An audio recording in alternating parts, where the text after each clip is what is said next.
fire exit. Please use either the fire exit through the main doors of the hall or the fire exit in the storeroom adjacent to the stage. The fire assembly point is the island in front of the main entrance to the building. Please do not delay your evacuation to collect any belongings.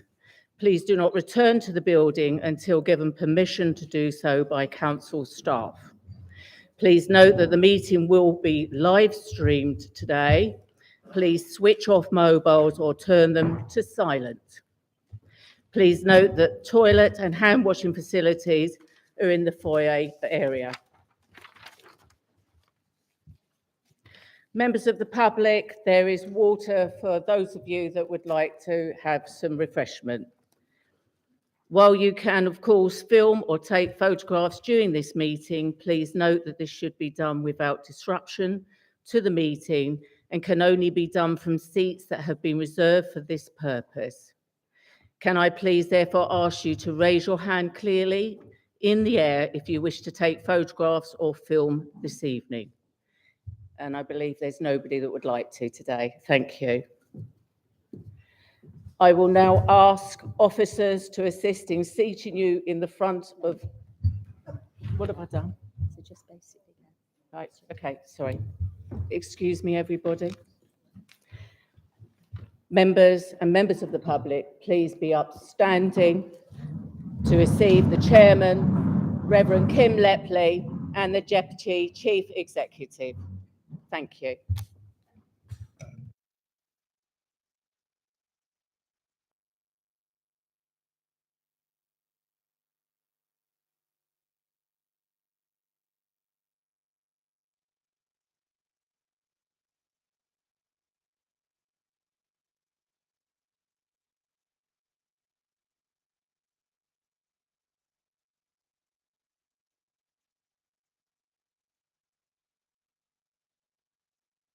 Members, I'd like to first of all, let me lift this up and soak the table.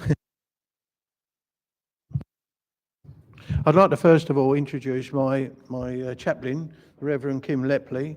I'm absolutely delighted to have her here today for prayer, and I look forward to our year together. We've known each other a while, so if you would please, Reverend, it's up to you. Thank you.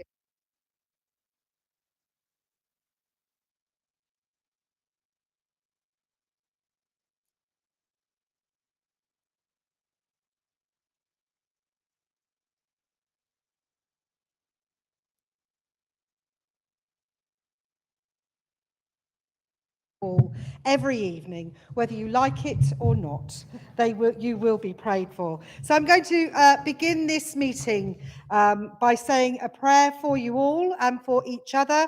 So if you wouldn't mind, let us pray together. Almighty God, we bring before you the meeting this evening, that we who have been entrusted with the responsibility to govern and make decisions for those who have elected us, that we would be guided by the best of motives and with the interests of all for the benefit of all. We pray, Lord, that you would give us clear minds and the desire to hear all points of view, including those who may be diametrically opposed to our own, and for an openness of debate. Make us gracious and courteous to friend and opponent alike, with a real sense of working together for this district and the areas that are represented by each of our councillors gathered.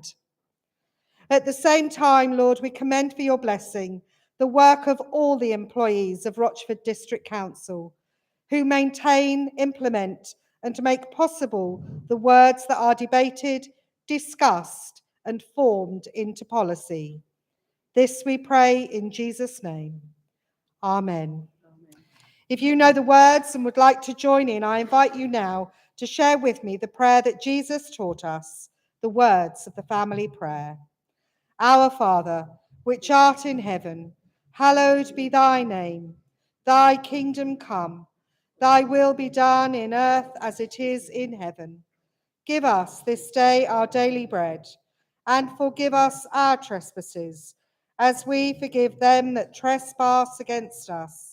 And lead us not into temptation, but deliver us from evil. For thine is the kingdom, the power and the glory, forever and ever. Amen. So may God enfold you in his love, fill you with peace, and lead you in hope.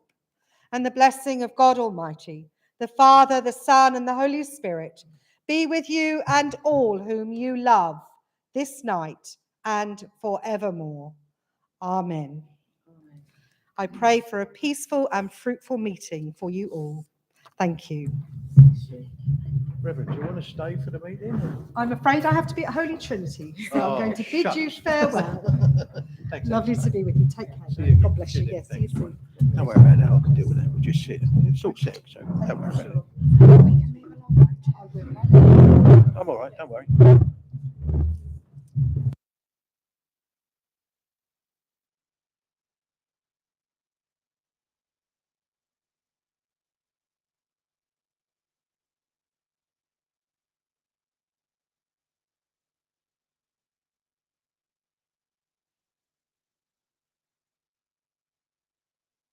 Sorry, members, please sit. I forgot. If the members must know, I spilt my water. We were discussing the spillage. So it's going to be a wet day. Can I announce first, before we do anything, those that wish to take their jackets off, please do, because it's a warm night.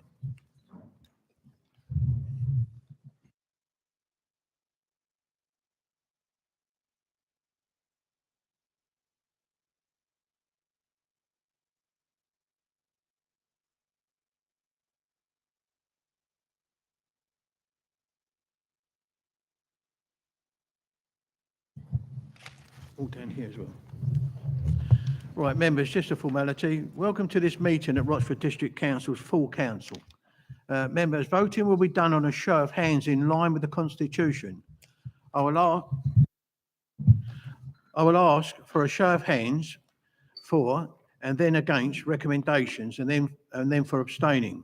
Given the size of this room and the numbers of us present, please can I ask that you put your hand up clearly, high in the air, so that it can be easily seen by all, and leave it up until I ask you to lower it.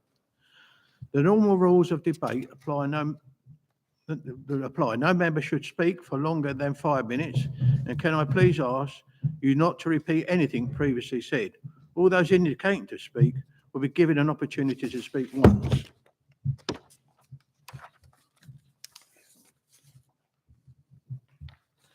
Right, the first item is apologies for absence. Do we have? And they've been received from Councillor Mrs. Brewer, Councillor Sharp, Councillor Sperring, and Councillor Ward. Are there any other? Councillor Hoy. Councillor Knight is engaged tonight, but she's trying to make it for the meeting, so she may be late. Thank you. Councillor Hoy. Wootton.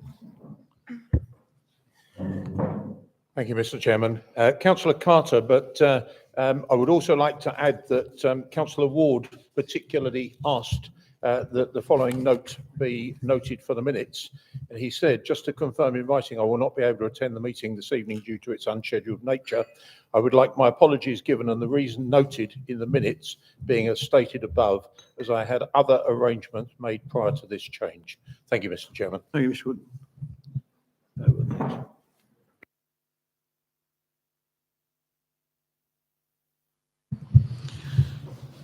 Members, item 2, the minutes of the last council meeting have been sent out to all members. I ask you, are you happy for me to sign those minutes at the meeting held on the 23rd of May? Is that agreed, members? Agreed. Thank you. Item 3, to receive declarations of interest. No. There's none. Okay, thank you. The announcements from the chairman, i.e. myself, and then from the lead. Right. If it's not too wet, I will read it. Here we go.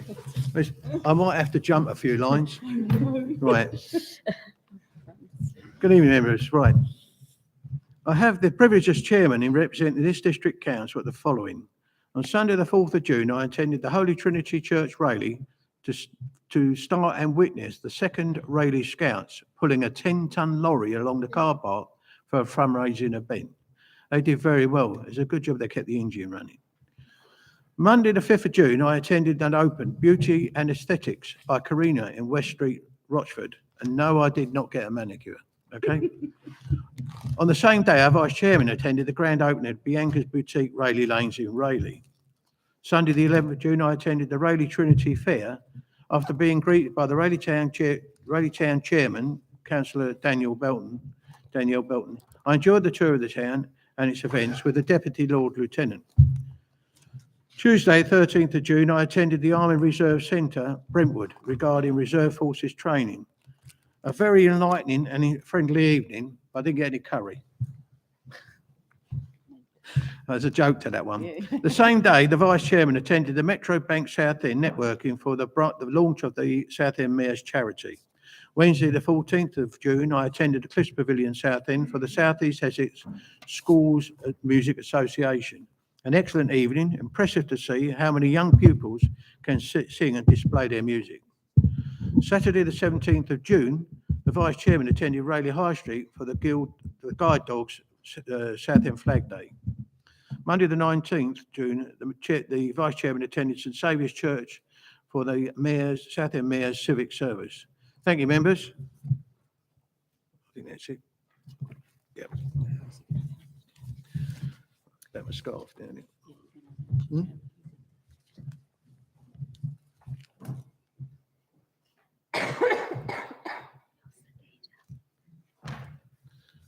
Oh, yeah. Councillor John Mason, do you have anything you wish to put forward at all? Announcements for the council? No, Chairman. I will give a report on the work of the executive later in the agenda. Thank you. Thank you.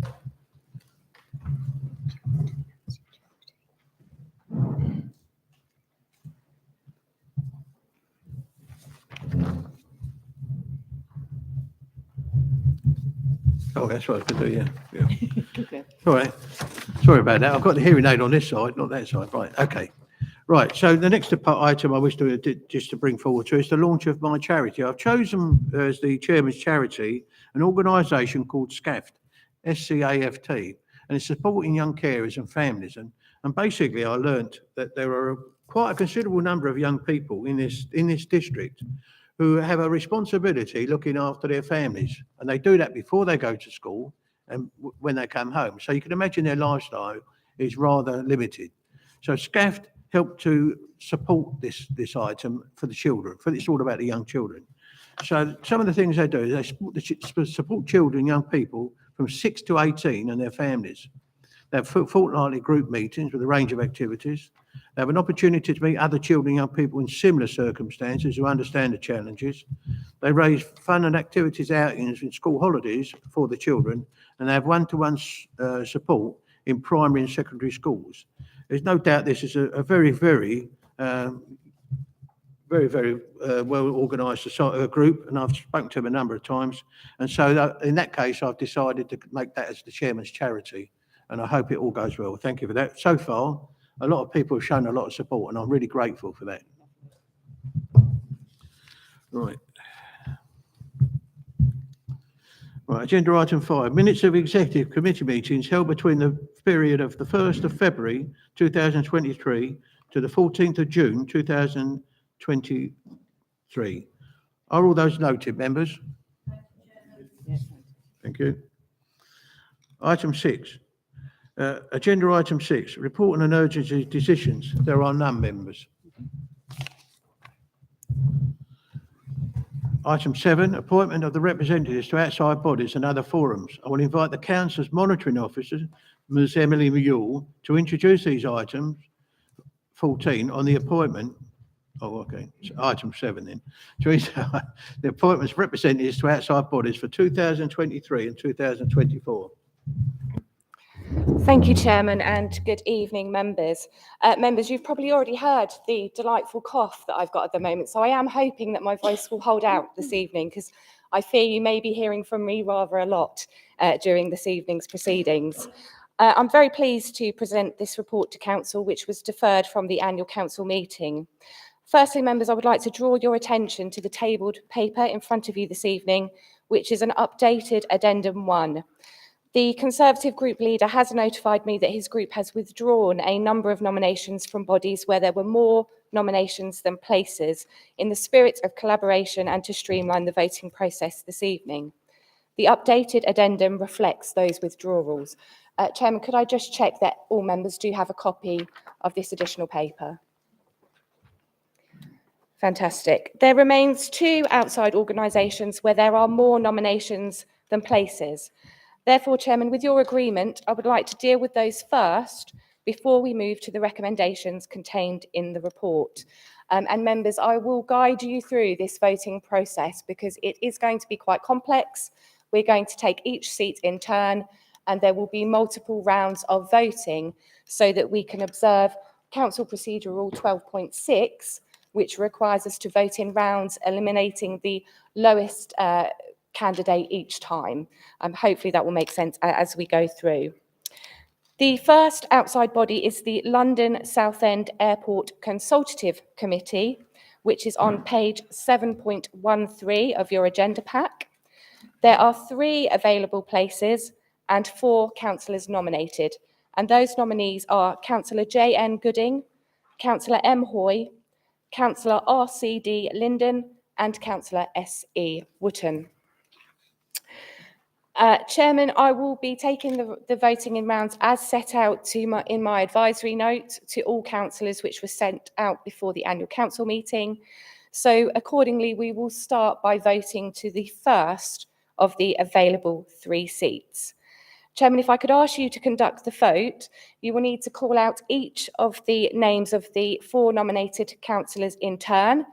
Members have 1 vote each in this first round, and you should vote for the member that you wish to see appointed to that first seat. So when the name of the councillor you wish to vote for is called, please raise your hand. Okay. Thank you, Chairman.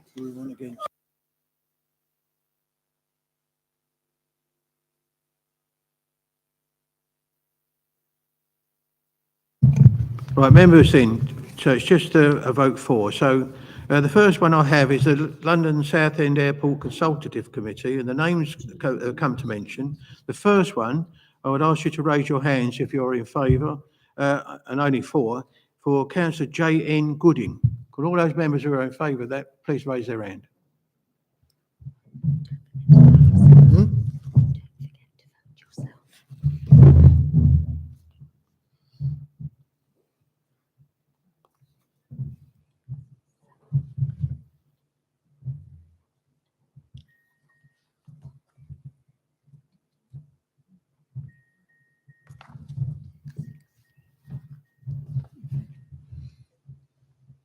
That's all we need, isn't it?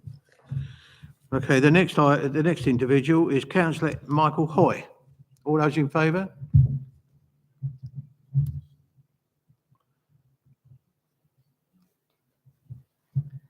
Sonia, councillors only vote once. Is that right? So those that have voted already can't vote. Chairman, if I can just come in, members, you're only voting once in this round. So if you have already voted for Councillor Gooding, you don't vote again in this round.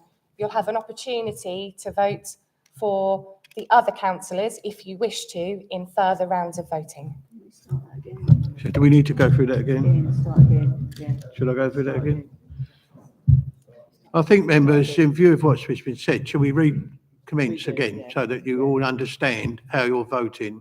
So what has been said is you get 1 vote for all of these 4 names. Is that correct? Yes. So the choice is yours. So if you're in favour of a particular person, vote for that person and then nothing. Okay?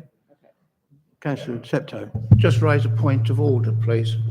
As my understanding was that we would each vote as we wished for the 4 people, then the person that got the least votes dropped out. But you could vote for more than 1 person. I'm sorry, but I'm going to disagree with the monitoring officer. That's what I've always understood it to be. That's what we did last year. So I'm sorry, but I'm going to disagree with the monitor officer. Thank you, Chairman. Could we refer that point to the Constitution? You obviously. I'm quite happy to respond, Chair, if you'd like. Yeah. Chairman, quite happy to respond to that. If you recall, the last time we had voting in rounds, this discrepancy did come up.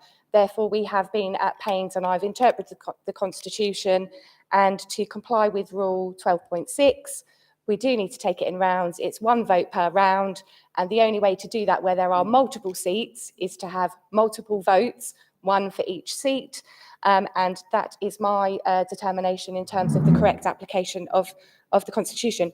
Of course, members can disagree with me. However, as monitoring officer, my ruling and your application of my ruling is final.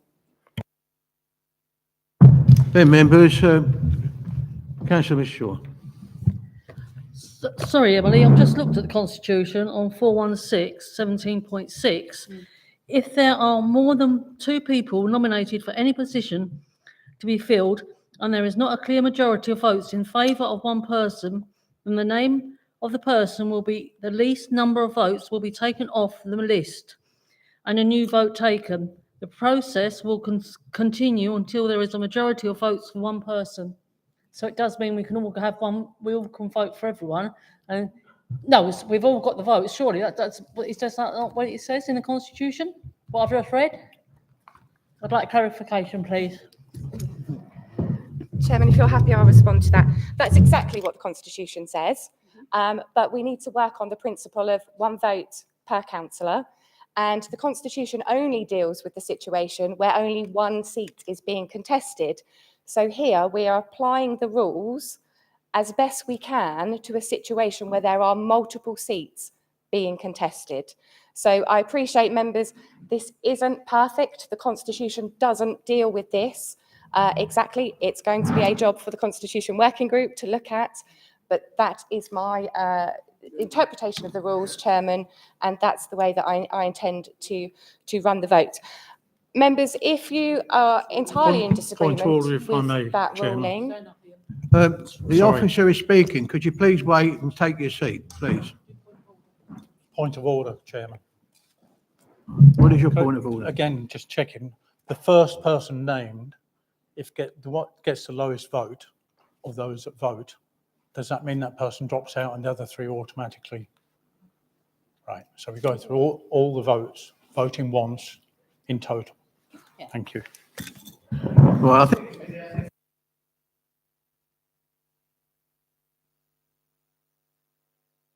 Was it? Oh, it's gone off. Okay.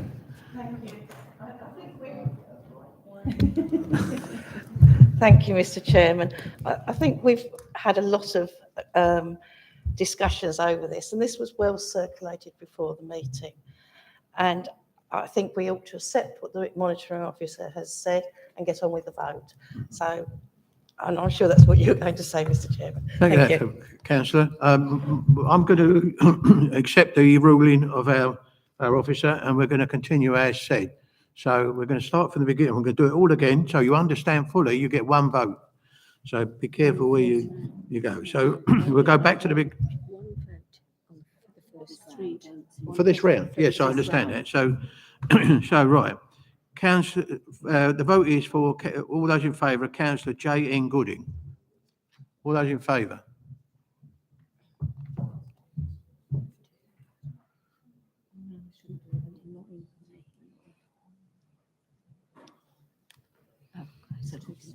Okay. Right, the next one is for Councillor Michael Hoy.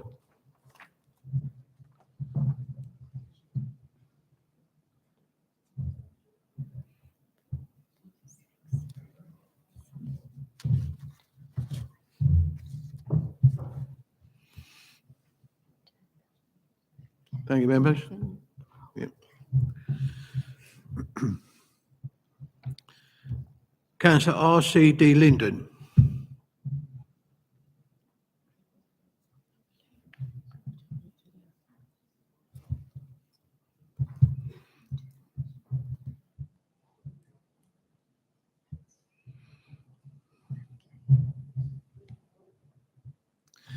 Councillor S.E. Wotton.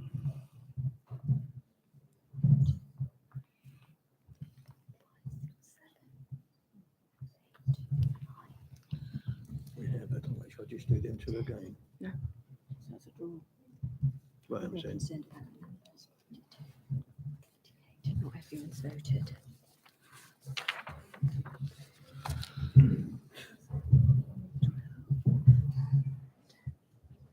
So 4 councillors haven't voted. Exactly. So can you ask for abstentions? Okay. Yes, please. Which one? Any of them? Yeah, any councillors that are abstaining. Okay. Members, we've got a couple of you haven't voted. Can I ask that for those abstentions, who those councillors are, so we can count them in? No, it's more than that. Please. Did you abstain, Chair? No. No, but the chairman voted. Well, oh, here we are. No one.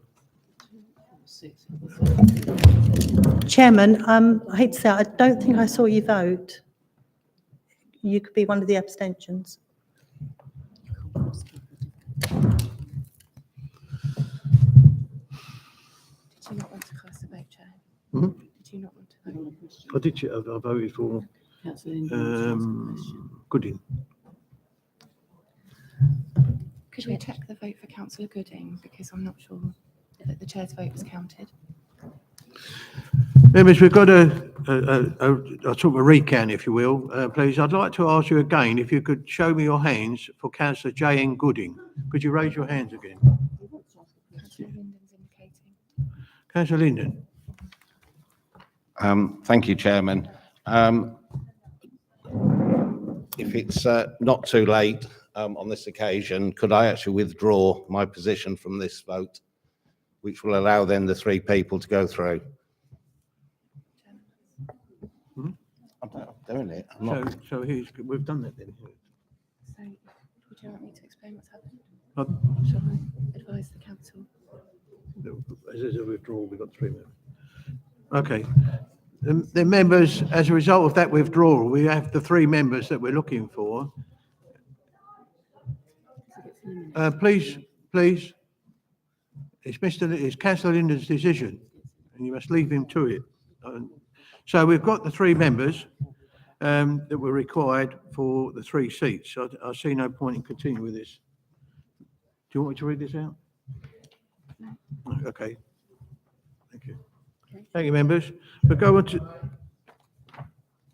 Councillor Steptoe. Chairman, I'd like to have noted that I still disagree quite strongly with the Monitor's Officer's advice, and I would like to take that matter up with them outside of this meeting at a later date. Very well, thank you. Thank you. And we've got 2. We've got 2 on that one. That's it, really. So now we need to move to the substitutes for that committee. So if I can announce that one. That one? Yep. Shall I? Right, go on then. Thank you, Chairman. So, members, just for absolute clarity, following Councillor Linden's withdrawal from that body, we now have Councillor Gooding, Councillor Hoy and Councillor Wootton as the 3 nominations for the 3 places. Chair, we now need to move on to substitutes for the same outside body. So the Southend Airport Consultative Committee. And before we move to that, Chair, I would just like to ask group leaders if any group leader is minded to withdraw the substitution based on the result of the substantive places. And Chair, you did have Councillor FD indicate. Councillor Hefty, you wish to speak? Thanks, Chairman. Don't the nominees choose their own substitutes because being part of their, no? Okay, fair enough. Okay. Right then, members, we'll take the vote again with the same procedure, same rules apply. And the first one is for substitutes is Councillor Mrs. J.R. Gooding. All those in favour?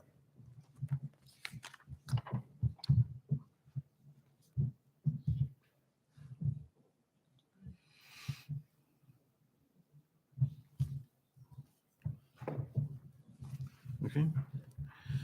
Next, Councillor S.A. Wilson. All those in favour?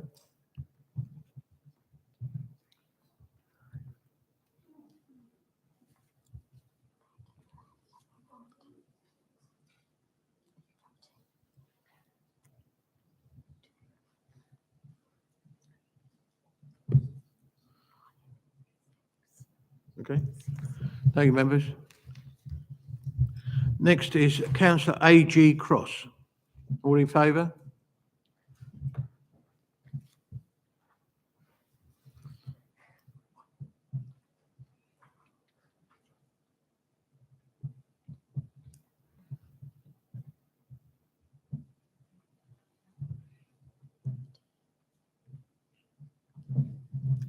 Okay. And the last one, members, councillor Ian Ward.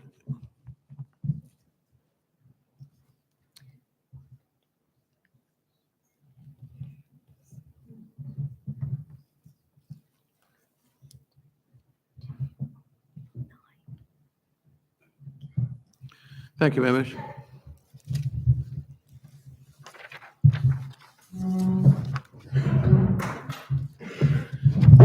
Members, the results of that are is With the Airport Consultancy Committee, the substitutes have to be named substitutes for the members. So when you read it out, can you let us know who the substitute is for each member, please? each member. On a point of order as well, if I may, Chairman, I do agree with councillor Stepchild on this. When we nominated to this body, we nominated as a team, was my understanding. So my team is me and councillor Wilson. So if the vote is in such a way that one of the lead nominees, like me, doesn't have their named substitute, how does that work? As councillor Stepchild said, it doesn't seem to, we seem to be getting into a rabbit hole where we're going to end up in the wrong position. Would you like me to advise? Yeah, please. Chairman, that is primarily the reason that I read the statement out to invite any group leaders to potentially withdraw their substitute nomination. That wasn't forthcoming, and the Constitution doesn't dictate that a substitute has to be from the same political group. Therefore, what we will do in this circumstance is once the 3 members as substitutes are appointed, we will then allocate them and align them to substantive members to be that person's substitute. Therefore, members, the results of that voting are Sorry, Chair, you haven't asked for any abstentions?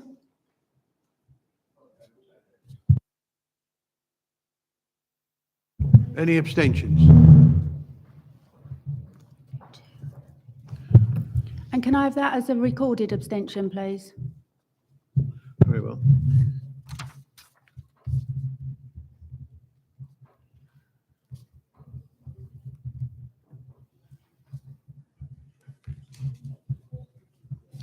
Do you want me to read the names of the scores or just the names? Just the names? Shall I? Yeah, go on then. Chairman, the result of round 1 of voting is 3 votes for Councillor Mrs Gooding, 6 votes for Councillor Wilson, 13 votes for Councillor Cross, and 9 votes for Councillor Ward. That means that Councillor Mrs Gooding is eliminated from the contest, and we will now move to round 2 of voting. Each member will have 1 vote, and you will be asked to allocate that vote to either Councillor Wilson, Councillor Cross, or Councillor Ward.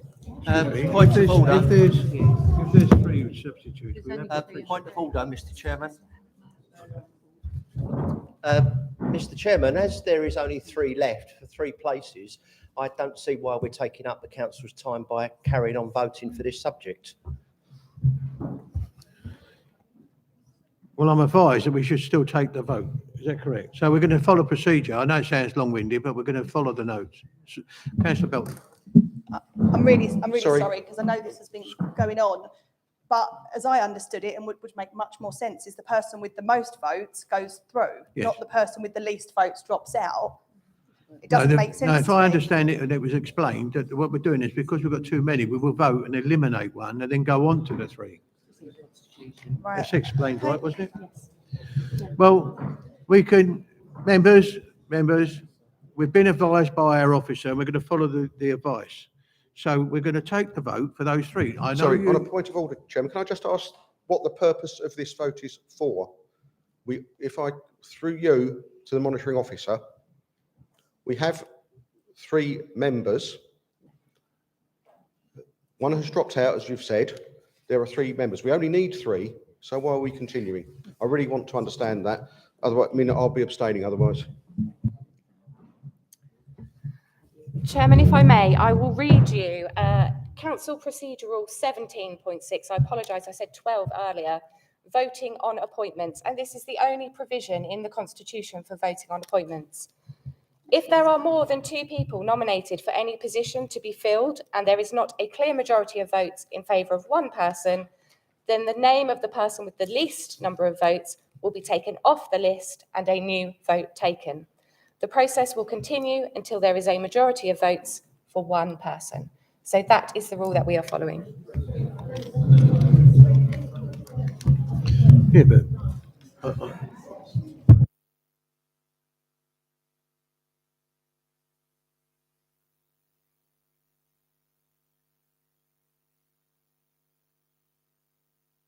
Councillor Wootton. Please, very much. order. Please. Thank you very much indeed, Mr. Chairman. I'm reluctant to stand up and introduce yet another interpretation, but my understanding is that for the 3 positions, there is a complete set of voting for each position. So what actually happens is we've sorted out, as I understand it, the first position. And the second position is subject to exactly the same process again. So Councillor Judy Gooding, who was eliminated in the first round, then stands again in the second round, and we go through the whole process again with all 4 nominations for the 3 positions. That is my interpretation of the ruling. Councillor Belton. And again, I apologise, but the line within there says where there is not a clear majority. Councillor Cross had a clear majority in the first round of voting, so it's my understanding that he's just won that vote, and we then vote for the second seat, like you would in any election. Members, let's just clarify this, as I understand it, and this is going to be the ruling. I understand what the monitoring officer is saying. What we did, we went for an elimination process, which we've acquired. Now we will vote for those persons into those positions. They haven't been voted in, they've just been part of an elimination process. So we're going to go through this process and do it properly as per advised. Thank you. So we're going to start with the first one, the votes again, please. That will be for Councillor S.A. Wilson. Would you please show if you're in favour or against?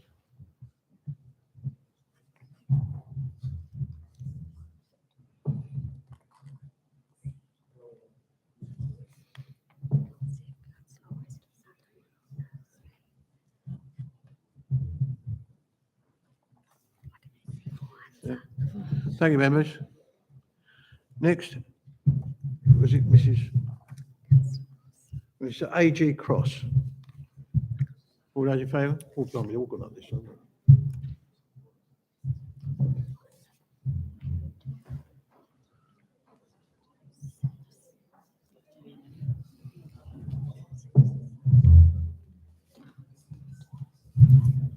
Is that right?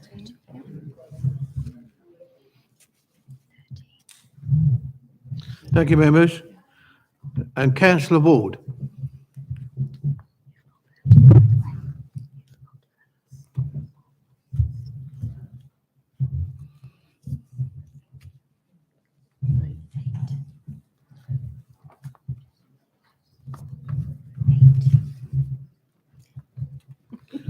Thank you, members. Right, just to, yeah, I was just going to do that. Just to tidy this up, are there any abstentions?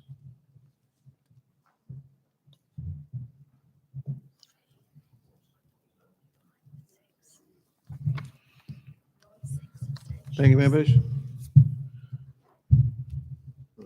We don't need the figures, do we? We don't need the figures, do we? I'm happy to read it out, Jeff. Go on then. Sorry, Chairman, through you to the monitoring officer, for clarity, regardless of what happens on the first vote, second vote, the Proposally, we would have 4 votes, for instance, on the first lot of proposals. And then moving on to this lot, we'd then have an additional, 3 votes, because there are 3 positions. So we'd have 3 votes.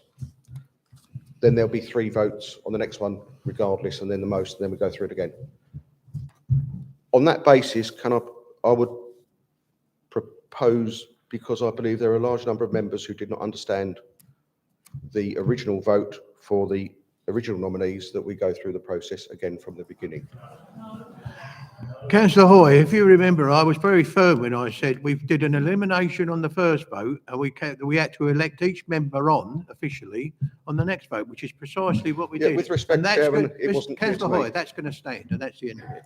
So they'll be done. There we go. What's the next one? Chairman, the result of round 2 were 5 votes for Councillor Wilson, 13 votes for Councillor Cross and 8 votes for Councillor Ward. Therefore, Councillor Wilson is now eliminated, and the third and final round of voting for seat 1 will be between Councillor Cross and Councillor Ward. Thank you.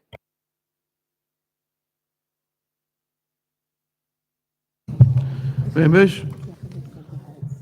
So we're now going to vote for Councillor Cross. All those in favour?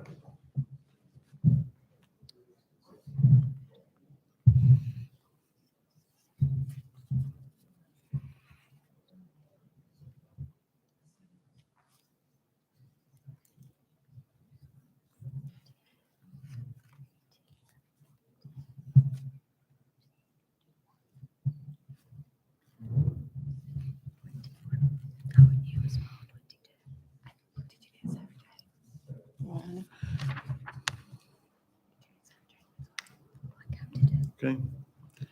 And the next one, Councillor Ward. All those in favour?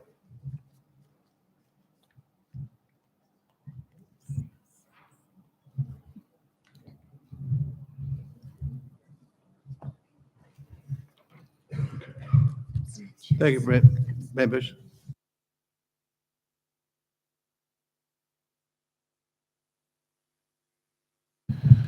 Members, any abstentions? 2.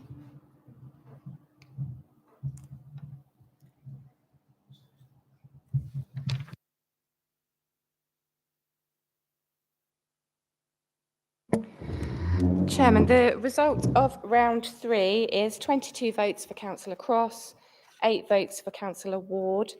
Therefore, Councillor Cross will take up the first of the substitute seats on the outside body, and we now need to proceed to seat 2 of the substitutes. So this contest will be between Councillor Mrs Gooding, Councillor Wilson and Councillor Ward. Thank you. Gooding. Oh, good.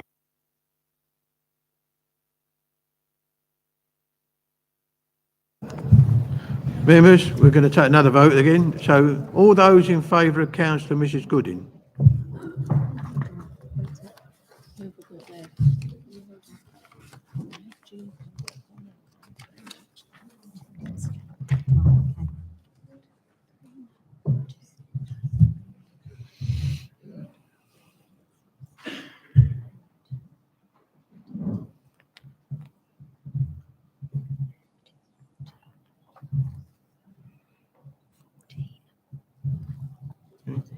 Thank you, members.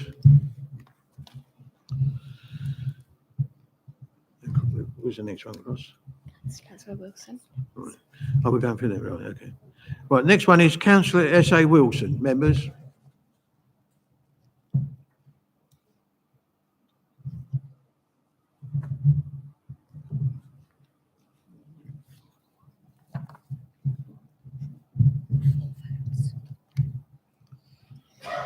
That's it, isn't it? And Councillor Ward. And the next one, Councillor Ward, members.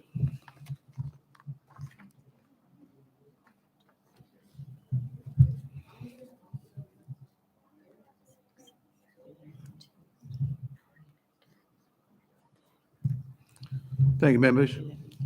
Any abstentions?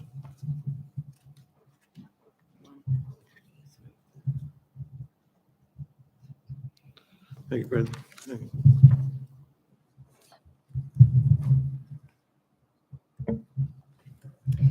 you. Chairman, the result of that vote was Councillor Mrs Gooding 14, Councillor Wilson 4, Councillor Ward 11, and therefore Councillor Wilson is now eliminated, and we move to the second round of voting for seat 2, which will be between Councillor Mrs Gooding and Councillor Ward. Thank you. Members, if all those in favour of Councillor Gooding, raise your hands, please.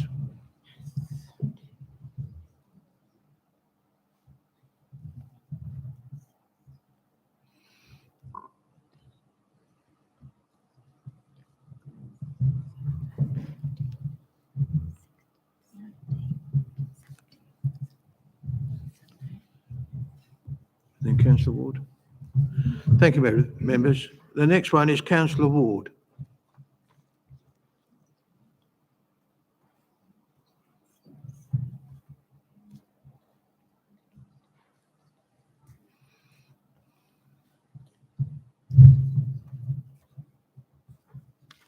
Any abstentions, members? One abstention.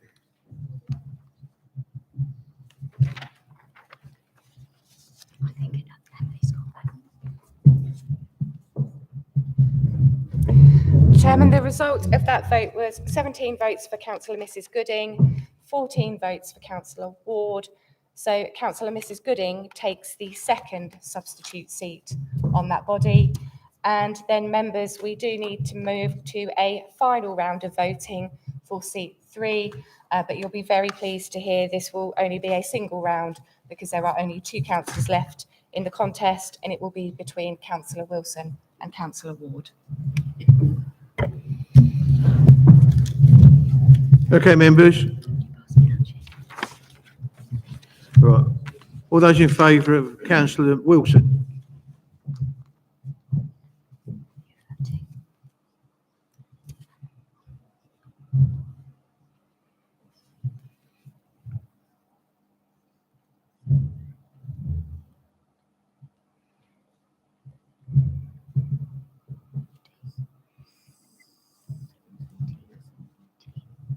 Thank you, members. And all those in favour of Councillor Ward?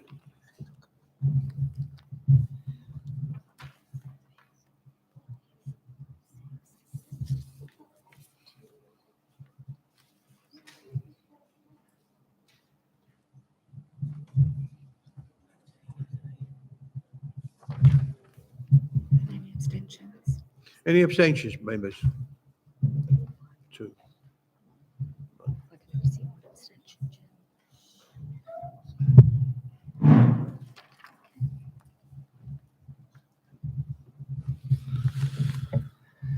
Chairman, the result of that vote was 18 votes for Councillor Wilson and 13 votes for Councillor Ward. Therefore, Councillor Wilson takes the third substitute seat on that body. And therefore, for clarity, Chairman, I can confirm that Councillor Mrs Gooding, Councillor S.A. Wilson and Councillor Cross are the 3 nominations being put forward for the substitute seats on the London Southend Airport Consultative Committee. Thank you. Right. What's me? I need to pipe up again, I'm afraid. Chairman, we also have the same situation for the Sanctuary in Rochford Committee, which Point is of on order. page... Sorry, Emily, but we've got to have the named substitutes to go with the nominations on the committee. So who is, for argument's sake, Councillor Wootton, who is his named substitute, please? Can we have them? That is what we've got to do, because as Councillor Septos has already pointed out, they must be named substitutes. You can't just pick anyone out of the 3. For security at the airport, it has to be a named substitute. So could we have them, please? Here we go. Chairman, subject to the agreement of the councillors who are nominated for the substantive seats, I would suggest Councillor Mrs Gooding substitutes for Councillor Gooding, Councillor S.A. Wilson substitutes for Councillor Hoy, and Councillor Cross substitutes for Councillor Wootton. for ease. Are all members happy with that? Councillor Newport. Chairman, I don't think it, I think it should be done in discussion with group leaders and members. I don't agree that it should just be, I would like to speak to Councillor Cross on this item before we agree that, please. Do we have to nominate one by one? What if they're on holiday?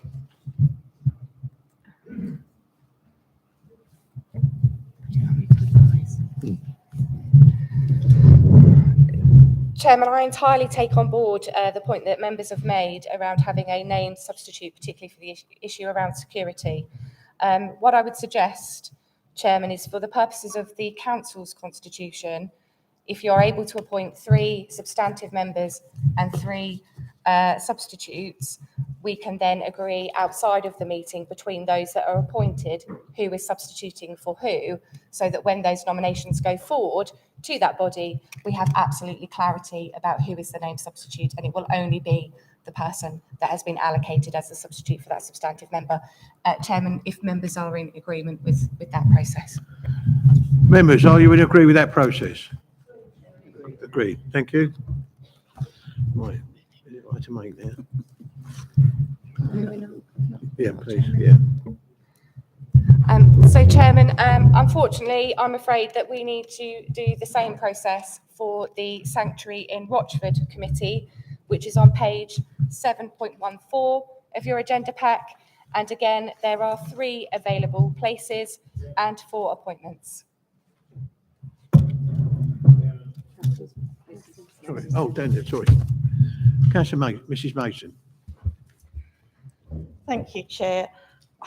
I must say I've got mixed feelings on this. I think the monitoring officer has been very clear both before and during the meeting on the voting process. And I think it's a shame that it's been questioned so much and delayed the meeting.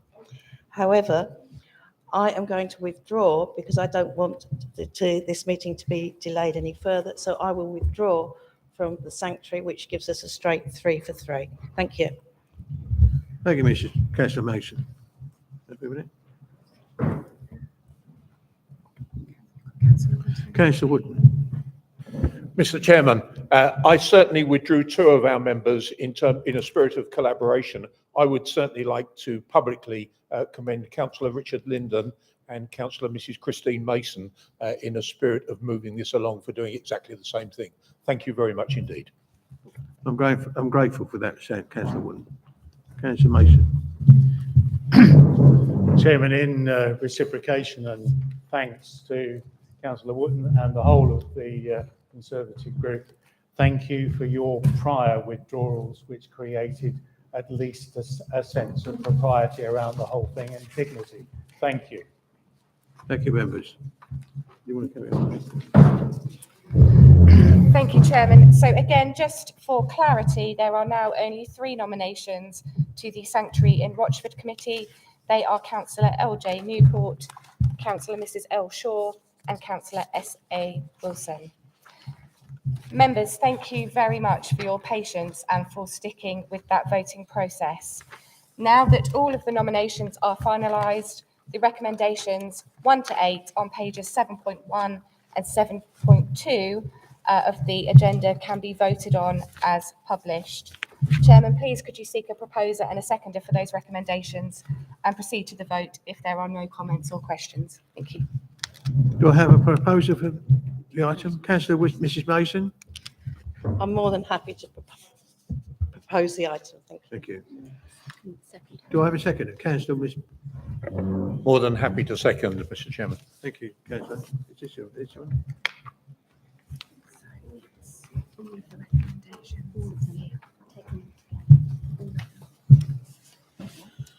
So, right, we'll take them all in one go, shall we?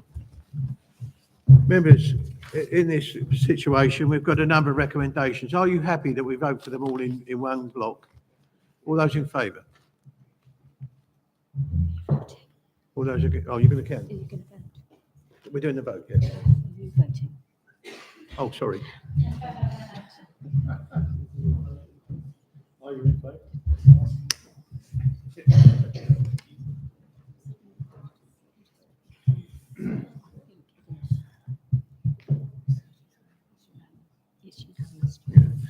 Members, thank you. That was unanimous, so that's carried. Thank you.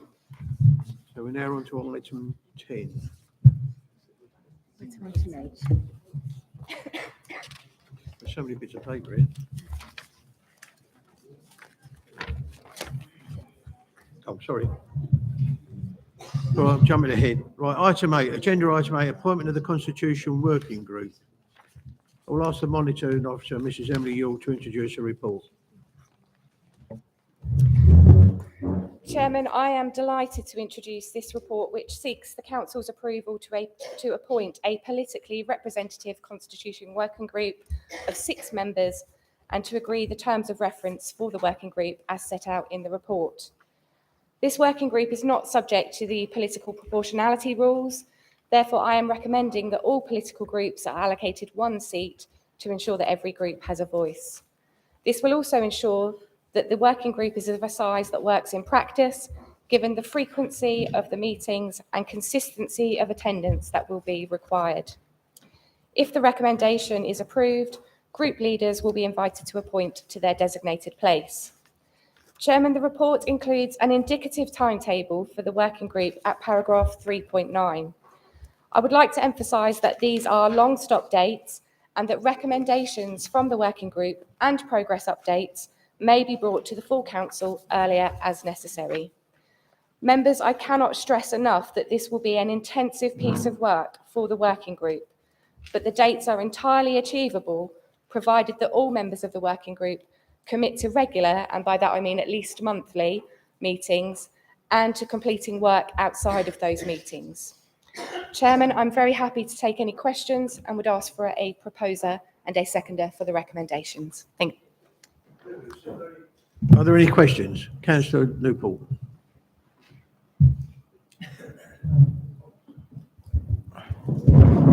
Chairman, I don't have any questions. I would just like to propose that we accept the recommendations as laid out on page 8.1, recommendations 1 and 2, please. Thank you. Councillor Mrs. Mason. Thank you, Chair. I would like to second Councillor Newport, and I'd like to take the time to reserve to speak later should there be a debate. Thank you. Councillor Wood. Chairman, this isn't my point that I'd want to make, but I'd like to draw members' attention to recommendation 2. I believe there is an error in the numbering, which I only noticed late this afternoon, because where it refers to 3.3 to 3.5, I believe that terms of reference are actually set out in 3.4 to 3.6. So I think that should be amended before we start agreeing that we're going to accept the recommendations as written in the report. Thank you, Mr. Chairman. Mr. Chairman, my apologies. I probably had a good idea and added another paragraph halfway through drafting the report.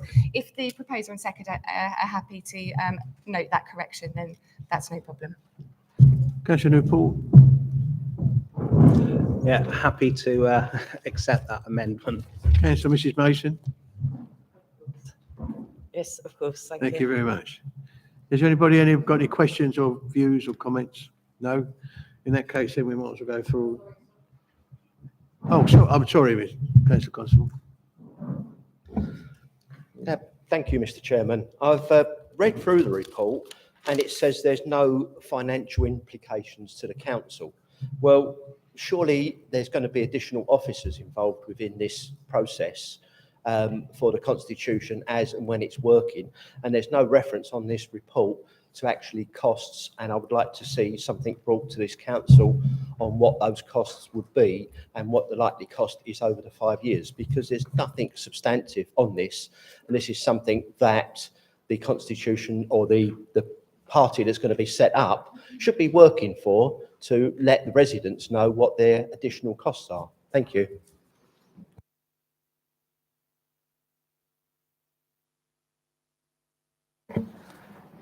Thank you, Chairman. In response to Councillor Constable's question or observation, in paragraph 4, financial implications, I have noted there that there should only be nominal costs associated with the operation of the Constitution Working Group.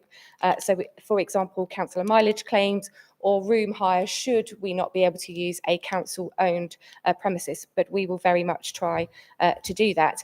That being said, the Constitution was due for review anyway, therefore a Constitution Working Group would have had to have met in any case, and those costs would have been incurred. In respect of officer time, I have referred to that in paragraph 6 and talked about the resource implications predominantly relating to staffing.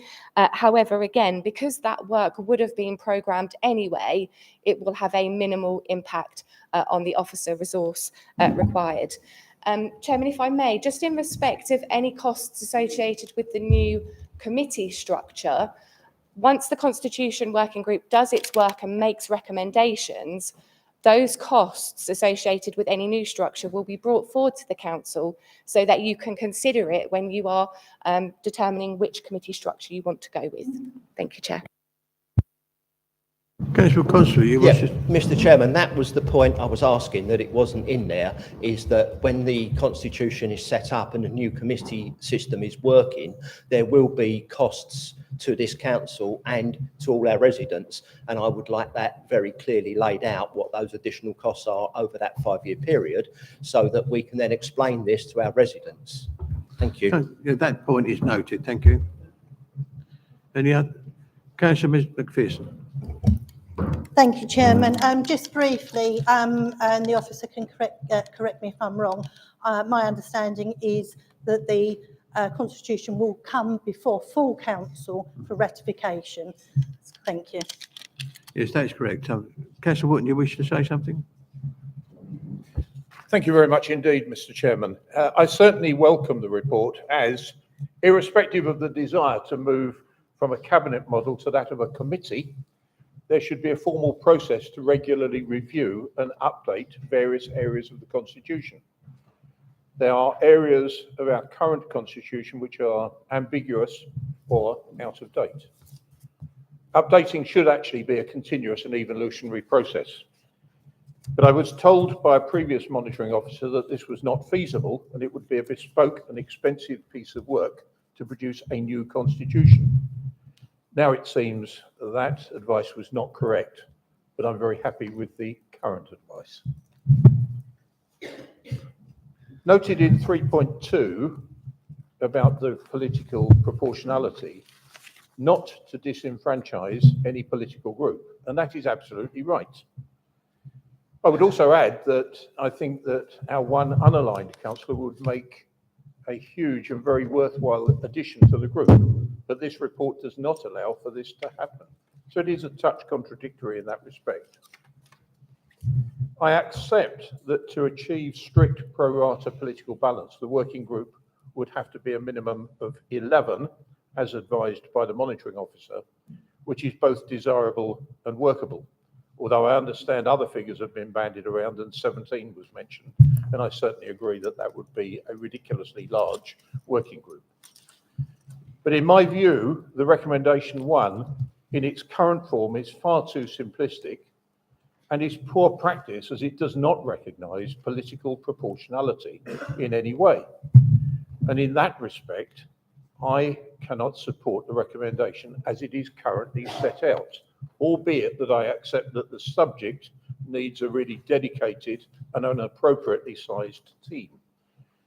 So I would like to make a proposal to change the recommendation 1 to a more hybrid approach, which would be more acceptable with, say, 1 member from any group of 5 or under, and 2 from any group of over 7. So I'm actually proposing that as an amendment to recommendation 1, and that would actually give better political representation, and by my calculation would not exceed more than 9. Thank you, Mr. Chairman. What did you say there? I would like to second that, Chairman. Well, I just, sorry. go on. So you need to ask the proposer and the Yeah. seconder of the original motion if they accept the amendment. One moment, please. Sorry, councillor Shaw, you seconded that amendment? Yes, I did. Thank you, Chairman. Thank you. So any views or comments? No, then we'll take. So Councillor Newport and Councillor Mason, do they accept that amendment? Councillor Mason, do you accept that amendment? Councillor Newport? Chairman, on a point of order, I think we go to the vote on that amendment. Yeah, that's and what I then was going we to will do, yeah. speak- That's what I was going to do. Speak to that. Yeah, if the proposer and the seconder of the substantive motion don't accept it, then we go to the vote. Okay, well, they were accepting it, so, okay. So, well, I just asked the question, so, councillor Mason, you have anything you wish to say on that amendment?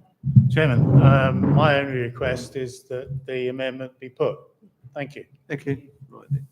Very well, members, we're going to put the amendment to the members, and I'm going to ask you, all those to vote, all those in favour of the suggestion as put forward by councillor Wooten. All those in favour?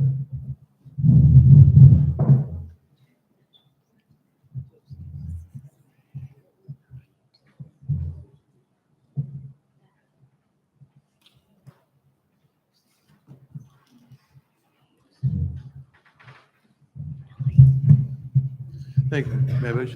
All those against?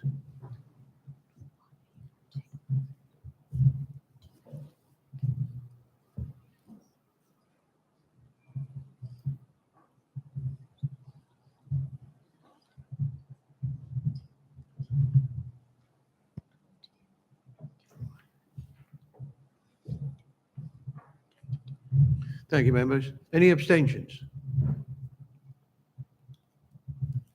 Two. Thank you, members. The amendment is lost. Members, that amendment has been lost. We go back to the original proposal. Councillor Steptoe. Thank you, Chairman. I think there's one member of this council that isn't part of a party and therefore will not get a seat on this. I would like to propose as an amendment that that one person is offered the opportunity of being able to take part in that. I think it's a very important part because we're standing here trying to be as democratic as we possibly can, and what we're doing is cutting one person out. I'd So like to make second as a that. proposal. Councillor Williams. Councillor Williams. Thank you, Chairman. Yeah, I was about to second that. Thank you. Well, you're seconding the amendment. Accepting the amendment of Councillor Steptoe. Okay. So you're taking Councillor Williams. Councillor who? Councillor Williams. No, Councillor Newport. Does Councillor Newport accept that amendment? Councillor Gooding, you're waving up. Please, could you read out the amendment that was, I didn't hear it, sorry. Did you write that down? Shall I repeat it, Chairman? That the member that is of a single member and not part of a group. Not sure why. Yeah. Okay. Chairman, that the single member that is not part of a group be offered a place on the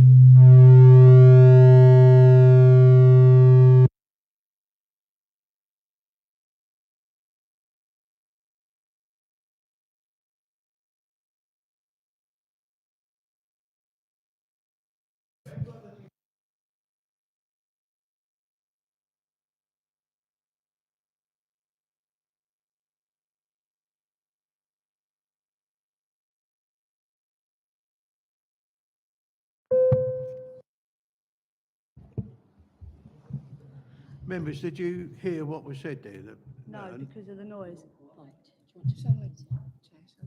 You got it. Chairman, I'll step in and hopefully it's only that one microphone that unfortunately has got the feedback issue. Councillor Steptoe's proposed amendment, as seconded by Councillor Williams, is that the unaligned member of the council is also given a seat on the Constitution Working Group, therefore increasing the number to 7. Thank you, Chairman. I think the wording was to be offered a seat. Okay, we'll take them. Thank you. Councillor Goodson.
Ask the proposer and seconder of the amendment whether they want to withdraw it based on Councillor McPherson's statement.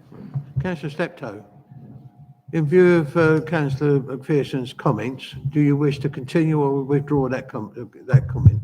I'll withdraw that comment. Okay. So in that case, then we will carry on with the original proposal, if I may. So I forgot what the original proposal was there. So.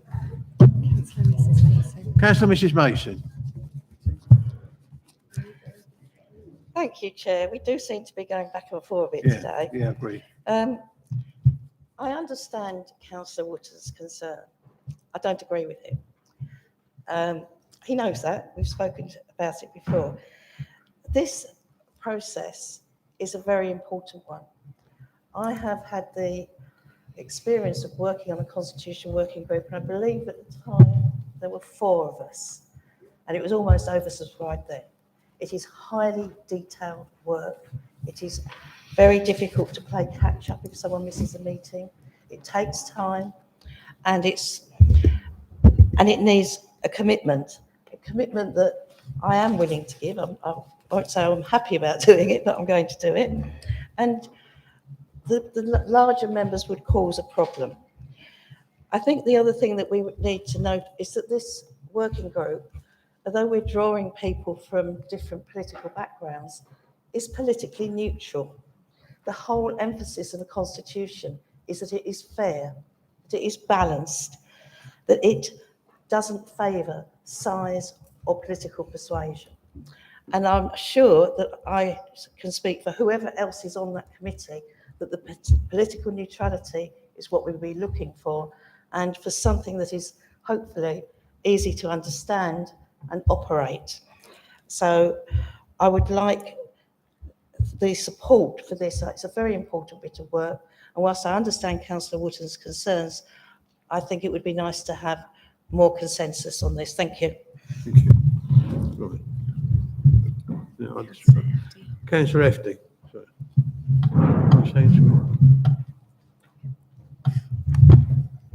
Thank you, Chairman. Also, I agree this is a very important, but for consistency, and you've got a very ambitious timetable here, would it be useful to have an amendment that the 6 people could name a substitute? So if they have to not be there for some reason, the substitute can catch them up on the very important business.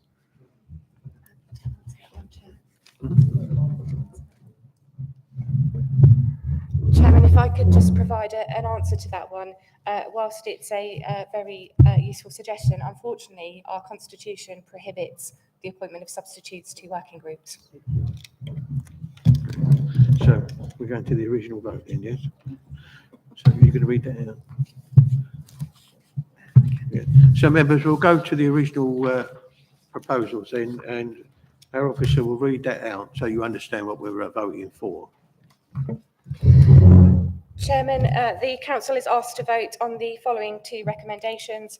Recommendation R1, that the council appoints a constitution working group of 6 members, 1 from each political group, and R2, that the terms of reference for the constitution working group, as set out in paragraphs 3.4 to 3.6, be agreed. Thank you, Chair. So I move from the chair then that we take a vote on this situation. So all those members in, I'm sorry, can we take both items together? That's the first thing. You all agreed? Councillor Pearce. Point of order. No, we'd like to take them separately, please, Chair. Very well, we'll take them separately then. We'll take the first part first, then the council appoints a constitution working group. All those in favour?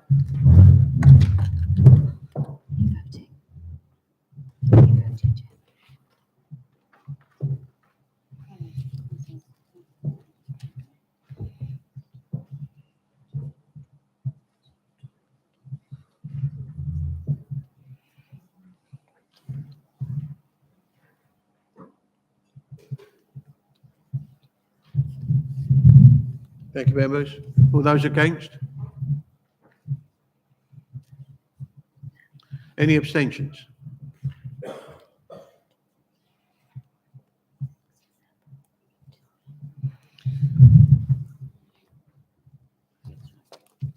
Thank you, members. 25 for, none against and 8 abstentions. That is carried. We go to the second part, the terms of reference for the Constitution Working Group. All those in favour?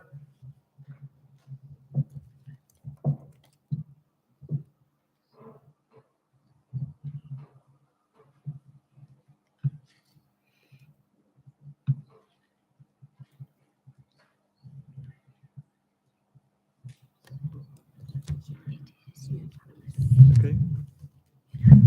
Unanimous? Yeah. Thank you, members. That was unanimous, so that is carried. Thank you. Right, we go on to item 9, if we may. Agenda item 9, declaring a climate of ecology an emergency. I understand, Councillor Hoy, you're going to make a comment on this? Chairman, I'm presenting the report rather than commenting on it. Thank you.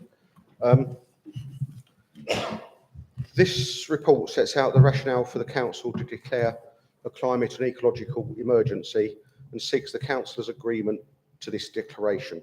The report also outlines the council's response to climate change, including developing its action plan to achieve net zero carbon status for the council's own estate by 2030 and for the Rochford district area by 2040.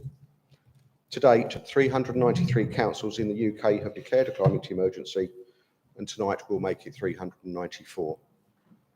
Some people have asked what purpose declaring a climate emergency achieves. I'm happy to answer that now. The declaration of a climate and ecological emergency acknowledges that our council needs to act on the causes and impacts of climate change.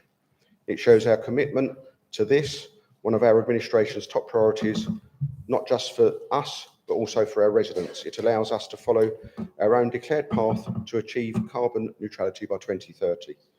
It also hopefully inspires the rest of the district to create their own paths to carbon neutrality. We pledge them our support, and we will signpost businesses, organisations and residents to relevant help and resources. There will be a dedicated committee and smart targets to achieve our objectives. To explain, this means that the targets are specific, measurable, achievable and agreed, realistic and time-bound. Smart. The overall target, however, is to be carbon neutral by 2030, and all our agreed targets will be aiming for that. These targets will be hopefully presented to the council on the 18th of July. Resources dependent. The new committee, which will include at least one member from all political groups and also the non-aligned member, will be setting the smart targets and looking at the costs and carbon savings of new initiatives. Some ideas are already being looked at, such as hydro-treated vegetable oil, which creates 95% less carbon dioxide and 25% less nitrous dioxide.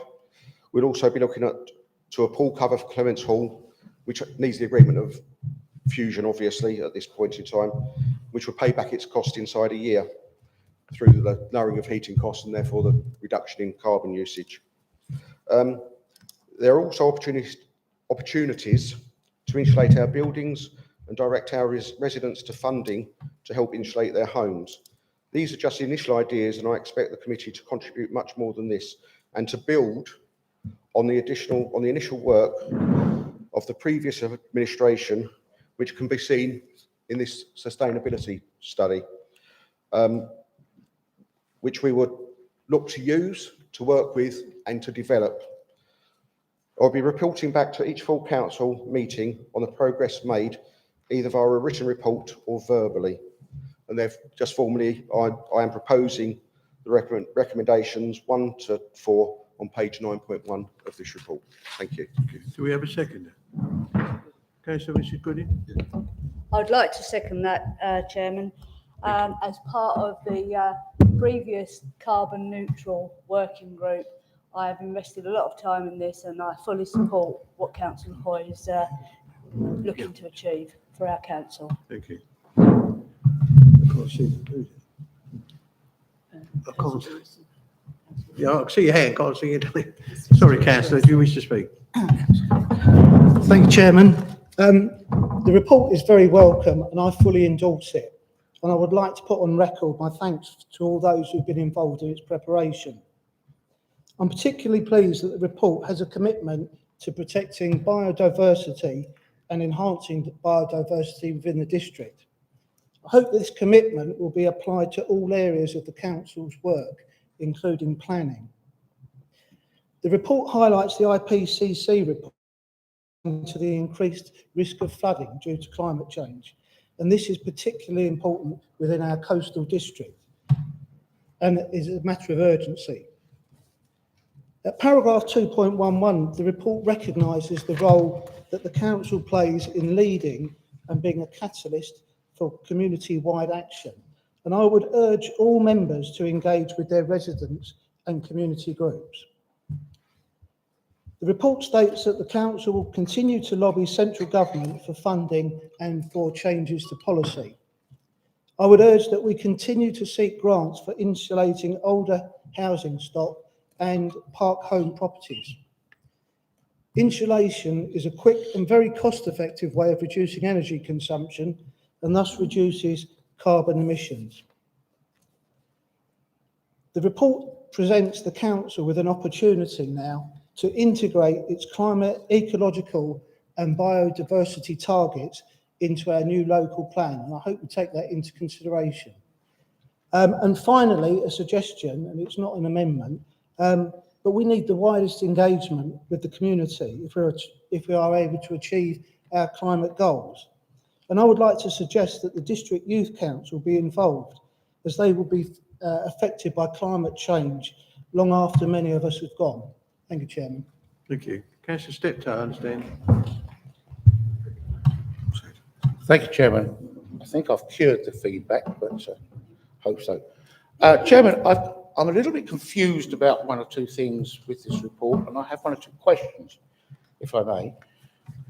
My confusion stems from last week's planning committee, where a set of solar panels was put forward to planning, which is obviously one of the greenest things that we can do within our district to produce clean energy, was rejected. I find that a little confusing.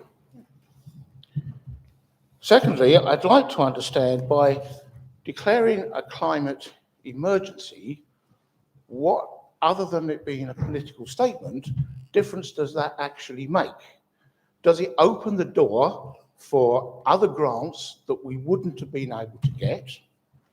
Does it open the door to having consultants paid for? How does that work? I don't quite understand what difference it actually makes. With the substantial amount of work that was already and has already been done at Rochford District Council. Also, as well, I would like to ask that Essex County Council themselves are doing a considerable amount of work on this particular subject. And I would like to know how much of that will be fed into the work that RDC will be doing. Members may not know that Essex has actually the longest coastline in the country. Cornwall will get a little bit upset about that, but that's here and there. And the longest part of the coastline within Essex is within Rochford. And a good substantial part of that is actually owned by the Ministry of Defence. So the question is, how much of work will be done in working with the MOD in taking forward particular projects? For example, Potton Island would be an ideal site for solar panels, and various other things. So I'd like perhaps those questions to be answered before I can fully understand what I'm voting for in declaring an emergency.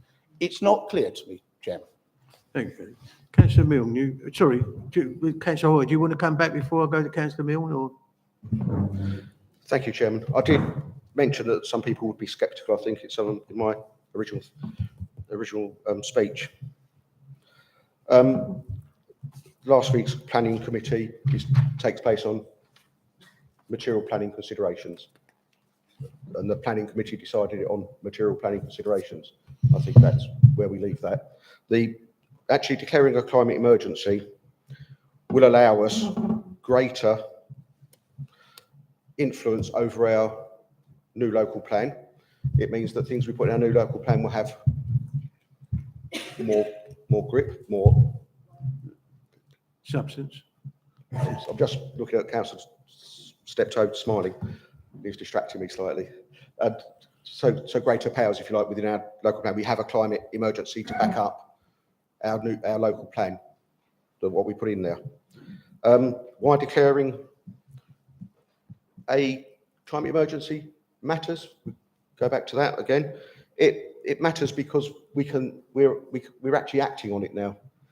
I think I was quite disillusioned with the previous committee's work on it, or working groups' work on it, that it just didn't.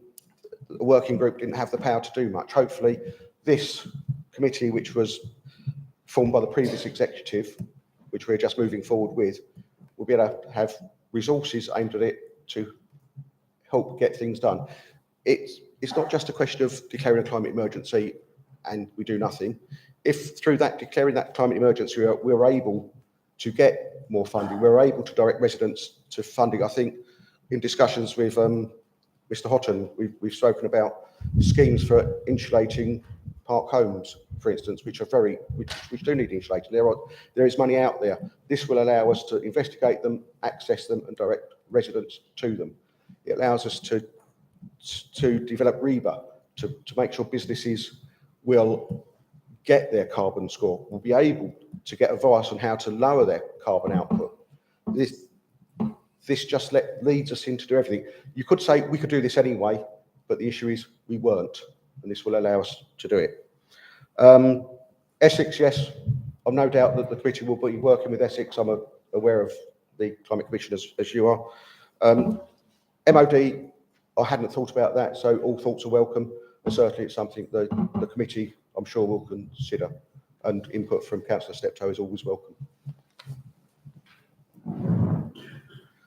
Thank you. Councillor Milne, you've been waiting patiently. Thank you, Chairman. I actually believe this is one of the most vital decisions we could make in this generation, because we need to create focus. Just like all politics are local, most pollution starts locally as well. And the government this week in the news has saying that there's problems, that they're off track with leadership in this internationally. But of course, they get undermined if we're not paying attention to what we're doing locally. Now, this actual effort would actually drill down into some of the questions that Councillor Steptoe's asking, because tonight's not the night for that. Tonight's the night to get direction. And of course, everything that we do and everything that those hundreds of other councils do and communities collectively create a market for new technologies, They employ the existing ones, and there's lots of bright people out there who will undoubtedly have ideas. And I'm all for this.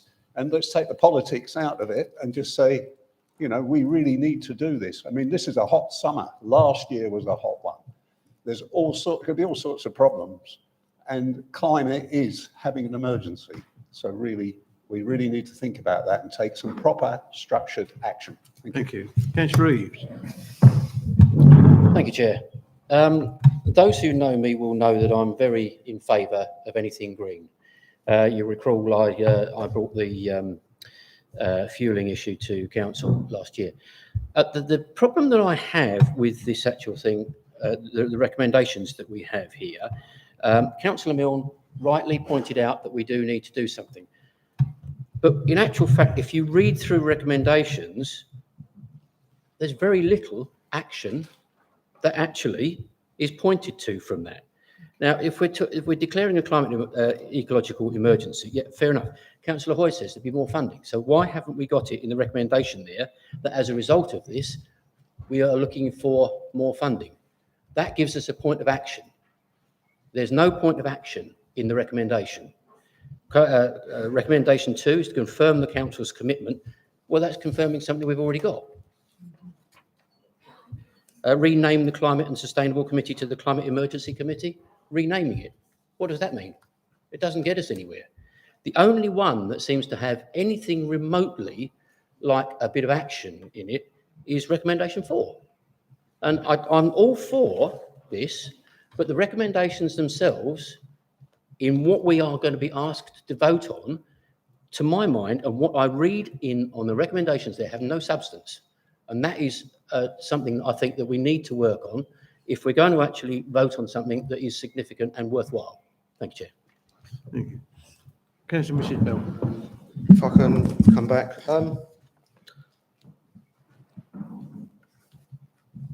I think Councillor Reeves would probably understand the fact that myself and the executive who've discussed this did not want to preempt an all-group party committee. I don't think we can say we want to be transparent, open to democracy, open to other arguments, open to other ideas, if we prescribe immediately what these are going to be. I think this is up for the committee to decide, and that's why I said at the beginning, I'm hopeful of reporting back to the meeting on the 18th of July with actual targets, which will be initial. Also, I did talk about this. I did give the administration previously credit for the sustainability strategy, 22 to 30. This may be a working document, it may change over time, but there are targets in this, and this is agreed by full council, and we on the committee, I will hope, will be working to these as well. And I thank Councillor Belton, I think, was quite involved in drawing this up. I'm sure she will be helping us work to that as well. So that there are things which are there already in the sustainability study, including certain things Councillor Reeves is very fond of for vehicles. And I think we just need to wait for the next meeting on the 18th of July, and then every report, you'll get a report from me, which you might find very boring, every meeting to say how we've progressed and what those targets are and how we are meeting those smart targets. Councillor Bell. Yes, sorry, if I just may finish, because Councillor Reid mentioned funding, and obviously the committee will be talking about funding as well. Councillor Bell.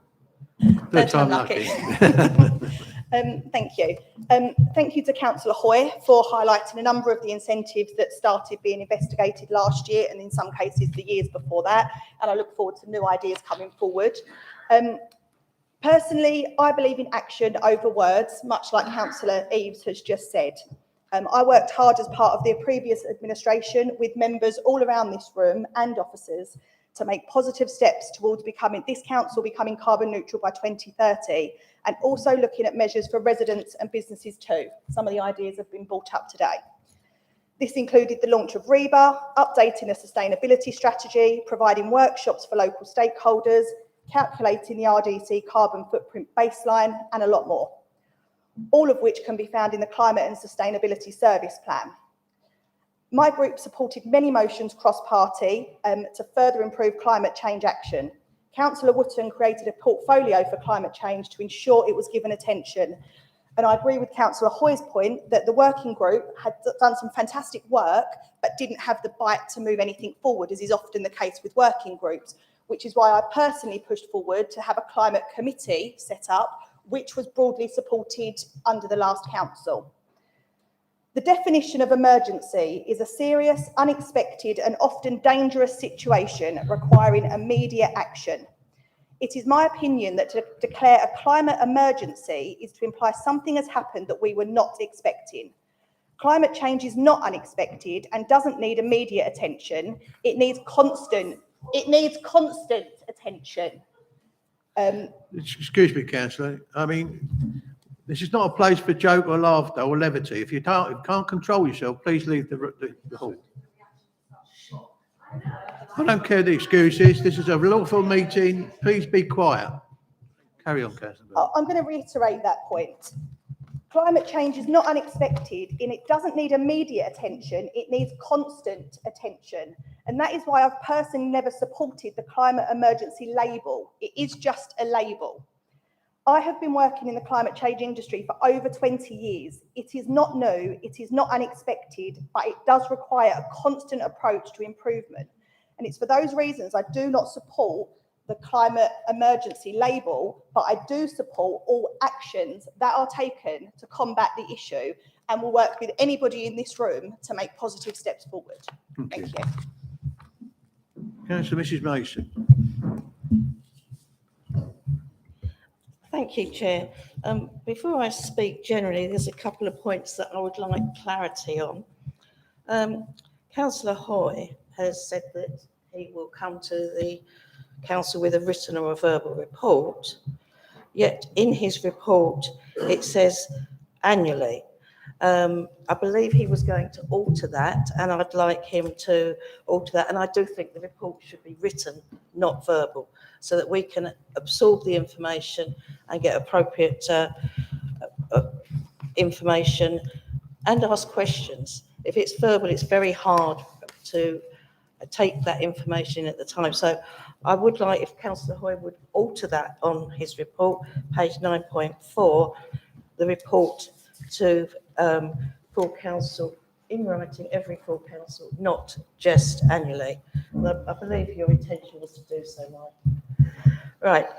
I agree with Councillor Belton to some extent, not surprisingly, I guess.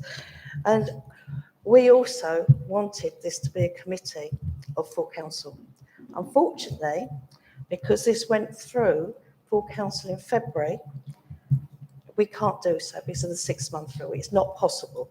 We did want a climate committee, not a climate emergency committee, I believe, but we did want that to be a full committee of full council. But unfortunately, our hands are tied, and rather than not progress, this report has come forward. I'll leave Councillor Hoy to clarify the issue there. And the other issue is the numbers. It says 9, and I thought you said 6 or 7, but I'm not really worried about numbers. I think this is one committee where you need lots of people. But what I will say is that this new administration, it's a joint administration, and it's very new for this council. We have priorities: Mill Hall, constitution change, along with climate concerns, are some of the priorities of this administration. Yet this paper, in my view, is fundamentally an aspirational political document. Apart from lobbying, there is little detail. I do trust that when this comes back to council in July, hopefully in writing, that there will be a project plan with a list of realistic priorities, that we will see objective analysis of both the environmental benefits and the impact on our residents, bearing in mind the cost of living pressures that prevail and the exploration of funding proposals that do not adversely impact on our council tax revenue. Thank you. Thank you. Councillor Mrs McPherson.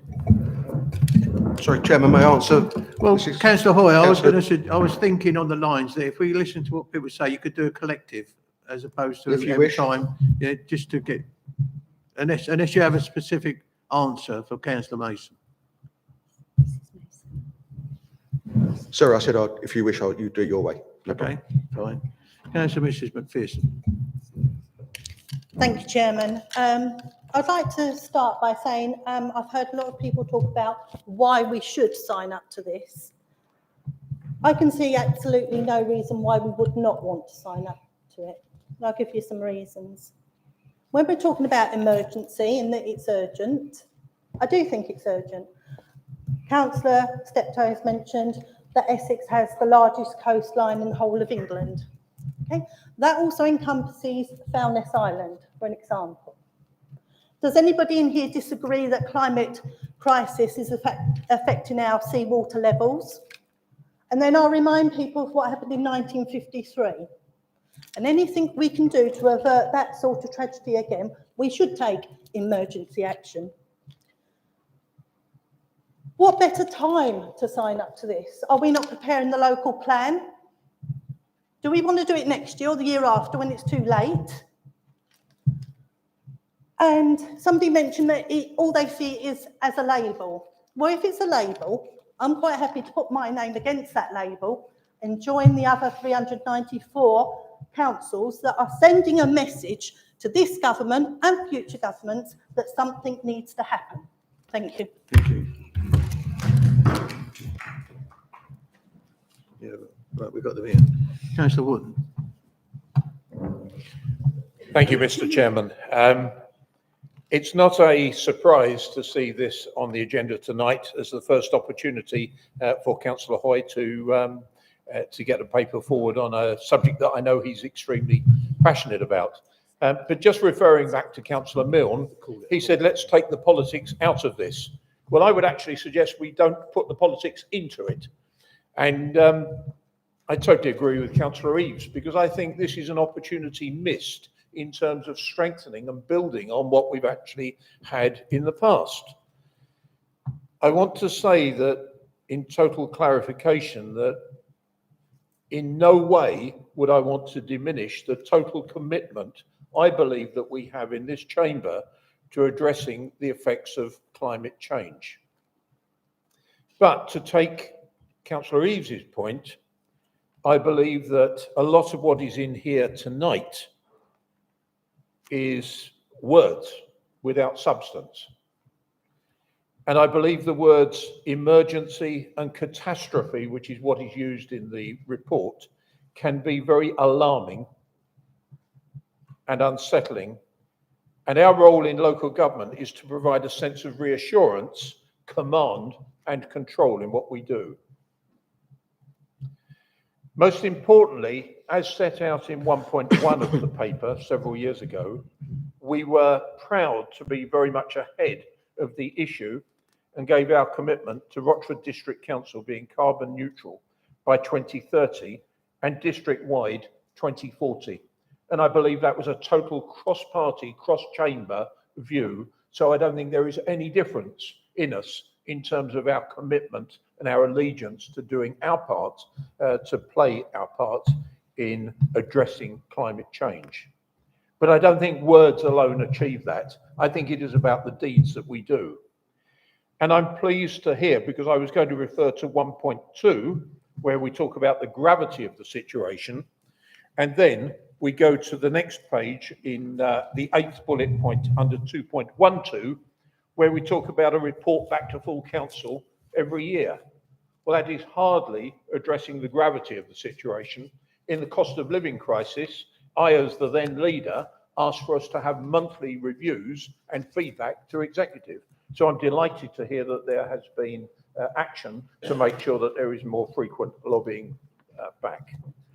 If I turn to recommendation 1, and I'm sorry to do this again tonight, but if you look at the wording of recommendation 1, and this is why I think there was haste tonight in getting this paper here, because I think it could have been much more effective and strengthened in terms of really thinking about this. How can I buy into a recommendation which actually, if you read the words, say that Rochford District Council is now responsible for the climate and ecological catastrophe across the planet? Because it actually, if you read the words literally, it actually says that we're going to take control of the world. Well, that clearly is ridiculous. you have to be proportionate in what we can do. So as previously stated, whilst I fully support, and this side fully support the sentiment, this paper as it stands at the present adds nothing new and adds nothing in practical measures to alleviate the effects of climate change. Thank you very much indeed, Mr. Chairman. Members, I'm going to tell you now, I've got 4 more members who wish to speak, then I'm going to give it to Councillor Hoy to sum up, and then we're going to take a vote. So it's Councillor Dupont. Thank you, Chairman. I'll be very brief because we've heard a lot about this already. I just wanted to come back on what Councillor Eaves was saying, where he didn't feel that there was action being taken in these recommendations. But recommendation 2 does clearly state that we are going to pursue efforts to achieve net zero CO2 emissions even earlier and protect and enhance biodiversity. So I think that action there does speak volumes. And I think Councillor Hoy has really addressed concerns. And I think he's not at all abandoning any of the good work that's already been done. And I'm sure that this is just going to make that work even better and take action on what's already been done within that work. Thank you. Thank you. Councillor Mrs Wilson. Thank you, Chair. Like the previous person, I will be brief. I don't know at the moment that if I can support this paper purely because there is just, for me, just not enough detail. I normally support the green agenda, as I like to call it, and for those of you that know me, you will know that I do that. The problem I have with this paper is if I had a resident knock on my front door tomorrow and say, you were at the meeting yesterday, you voted this through, what would Rochford District Council do? At the moment, all I could say is, well, we're going to have a committee meeting where we will look at proposals. For me, this paper doesn't give anywhere near enough detail. I do have to say that I support both what Councillor Belton and Councillor Eaves' comments are regarding this paper. And I just think it's a bit of a missed opportunity. And my ideal would be for this paper to come back with more detail. So actually, I know exactly what I'm voting for, because I do not want this to be a missed opportunity, which I strongly feel at the moment it is. Thank you, Chair. Thank you. Councillor John Mason. It's a shock for you, is it? No, I just forgot my own name. It's very easy to do in a long debate, isn't it? Chairman, I too am going to be as brief as I can be. We're not to repeat previous items and previous statements made by members, particularly as they're most likely to be agreed to. There is no doubt in my mind at all that the fulcrum for change is the committee. The committee is the action place where all of the true formulation of plans, of actions will take place, will be costed, and they will come back to this full council on a very regular basis, not only to be approved, but also to be judged. Are they successful? Are they not? And there will be some that aren't. And let's be fair, you can't really often tell how that's going to roll out until you've tried. This is a subject, this is an issue that is consuming the whole of the world. We will look at, I am sure, those things that have been successful immediately to get the best bang for the buck, best bang for the climate buck. Okay, so declaring a climate emergency. That's too much for some at this point because we already knew it. I knew it back in 1970. I reminded myself when I read this paper that as a student at London University, I had the amazing temerity as a student of ecology to have read the runes and actually said to the university, I want an eco-action society because we need some action. I promptly got told that I'd made some mistakes because I'd leafleted half the university. The really bad news was the first thing that I was put to, that I caused actually a climate emergency all on my own. But joking aside, students accepted that was the method we only had of communicating apart from notice boards and in the bar. And of course, I didn't go to the bar much. It's a banner. I'm going to support it. I'm going to support it because climate emergency has become a shock to many, many millions of people across the world. It's been denied for decades. And at last, people are now accepting the science, and there is such a thing as climate change and all the adverse effects that we see.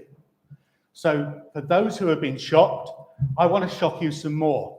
I want to shock you with it's an emergency. We recognise as a council it's an emergency and we are going to do some more. We've started it and that's how we will go on. I'm going to support it. I'm going to support it provided the committee comes back with real things and real events and real savings and things we see for our residents that actually work. Thank you, Chairman. Thank you. And last but least, Councillor Foster. Thank you, Chairman. I'll try to avoid repeating some of the things that have been said. It's somewhat ironic to be considering the declaration of a climate emergency at this point. I'm just going to reflect on a couple of decisions that have been made in the past, and I'll put them into context later on. Not very much later on, I might add. First of all, in February, the then opposition voted against solar panels on the roof of a social club, even though the application was completely compliant with RDC policy on panels in the conservation area. Last week, only last week, the planning committee voted against a solar farm off the A127, as we all know. West of Rayleigh, location very accessible for development without big disruption to Rayleigh town centre, low-grade arable land that after the installation of the solar farm could be used for sheep grazing and also for biodiversity enhancement. As I said, I'm going to get to the relevance of this in a moment. An argument was put forward to use brownfield sites for solar generation. RDC already has a policy that uses brownfield and contaminated sites contributing toward our housing commitment. Importantly, the policy already includes the requirement for new homes to generate power. It is in itself, though, however, not enough in contributing towards delivering carbon neutrality.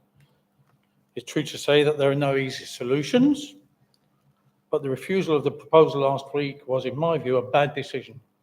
Solar panels are a great opportunity, but the attitude towards them last week seemed to be a great idea, but not here. A green opportunity wasted. I'll get to the point of my earlier references now. Only this week, the planning inspectorate announced its decision on an appeal against a decision by Hambleton Council in North Yorkshire to reject a solar farm. Sorry, Chairman, on a point of order, is it wise for us to be discussing a planning application which went through last week and as the chairman of the development committee said may go to appeal? May I make making my point, Chairman?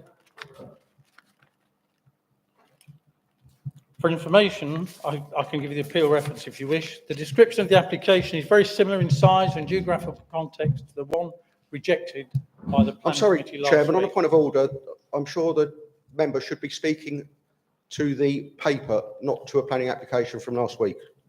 Yes, I am, Chairman, but I'm putting some context ahead of it in the context of wasted opportunities. Who's talking? I've spoken for about 1 minute and 30 seconds. It's not that, sorry, member, but I could hear people talking and I am not going to have it because I should just close it down. So if you've got something to say, you put your hand up and you address me. Otherwise, be quiet. I don't care who it is. Carry on. So that application was very similar in size and geographical context to the one rejected by RDC last week. The inspector allowed the appeal and granted planning permission. The appeal decision is well worth reading. It provides electricity for approximately 11,000 homes, similar to the Rayleigh one. It even talks about the fact that wresting the land from agriculture would probably improve soil quality. The applicant has applied for and been awarded full costs against the council. RDC has a policy of net zero by 2030. The plans to get that target were delivered by the working group, well led by Councillor Joe McPherson. The question is, bearing in mind the two decisions I've just mentioned, apart from grabbing a headline, what does declaring a climate emergency deliver? How will it improve our plan? There are no answers in the paper in declaring a climate emergency. What is the cost? There are no details. So I reiterate some of the points made. I would just like, in closing, to refer back to my criticism of the solar decision. I'm not anti-trees. In the early 1990s, as chairman of Hawker Parish Council, I personally led a campaign to acquire a park. We planted 3,000 whips, which are now 3,000 mature trees. My point is, if we have to lose trees in certain situations, there are compensating factors that can well take care of them.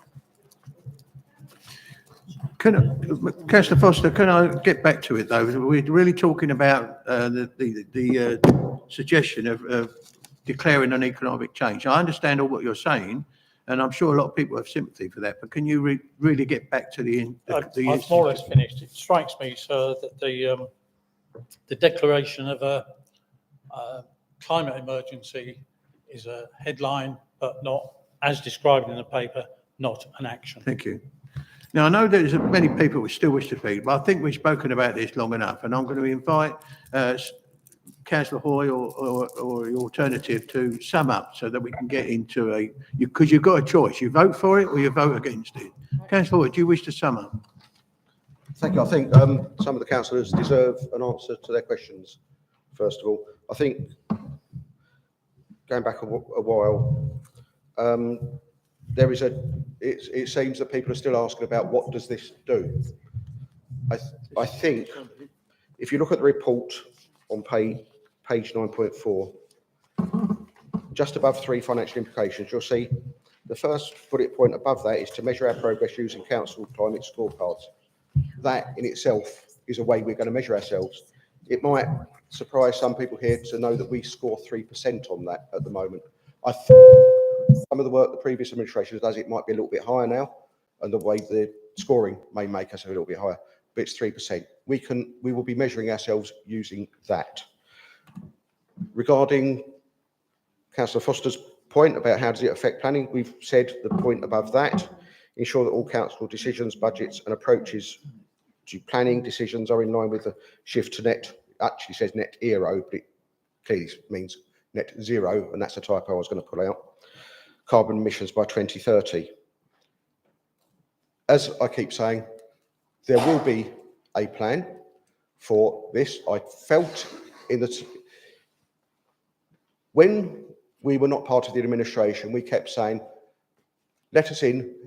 Why don't you talk to us more? Why don't you let us on committees more? Why don't you let us chair things more? It would be remiss of us not to listen to what the Conservatives want to say or other bodies want to say. We need to listen to them before we set targets. I don't want to impose my thoughts on this council. I think it should be a whole council coming forward with our targets. I'm happy to take responsibility for them, and if I fail, I'm happy to take ownership of the failure. But the committee needs to set these targets so the committee is familiar with them and can own them as well. And that's where I'll leave it. Members, I'm still getting indication, but I'm going to have to call it. We're running out of time for the rest of the agenda. So we've got a proposition, we've got a seconder. So what I'm looking at now is we've got 4 recommendations, and I think under the circumstances, we should take them separately.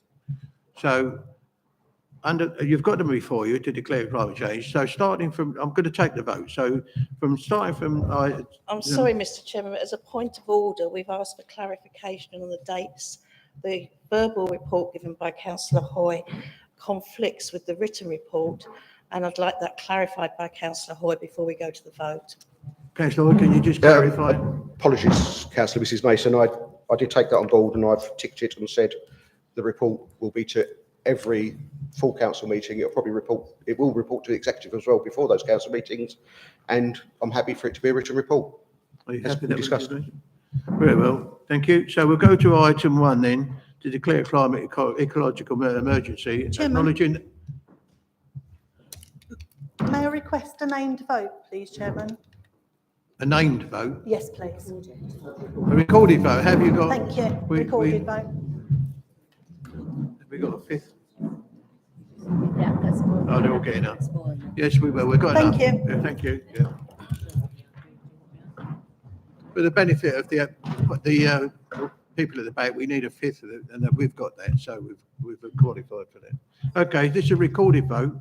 So we're going to go for item 1 to declare climate ecological emergency, acknowledging that the council needs to prevent a climate and ecological catastrophe. All those in favour? No. Pardon? Someone's going to read the names out. Yes. Oh, yeah. Oh, sorry. I'll do it. I'm jumping the gun. Can you give me a minute? Sonia will read the names out. Sorry, I do apologise. I'm just getting excited. Jerry, are you taking all the recommendations or just recommendation 1 at this stage? At this one, it's item 1. Just item 1. We're going to do each one individually.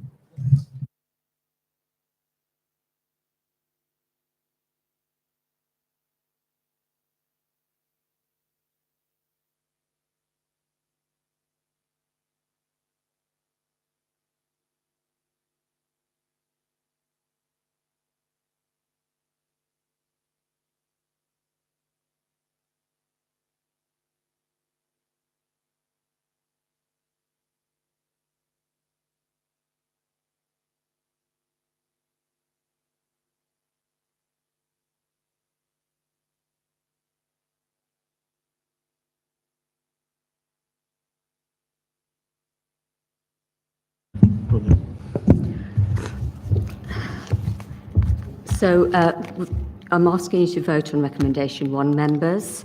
When I call your name, can you please indicate if you wish to vote for, against or abstain? Councillor Mrs Belton. Abstain. Councillor Booth. Abstain. Councillor Mrs Butcher. Abstain. Councillor Constable. Against. Councillor Cripps.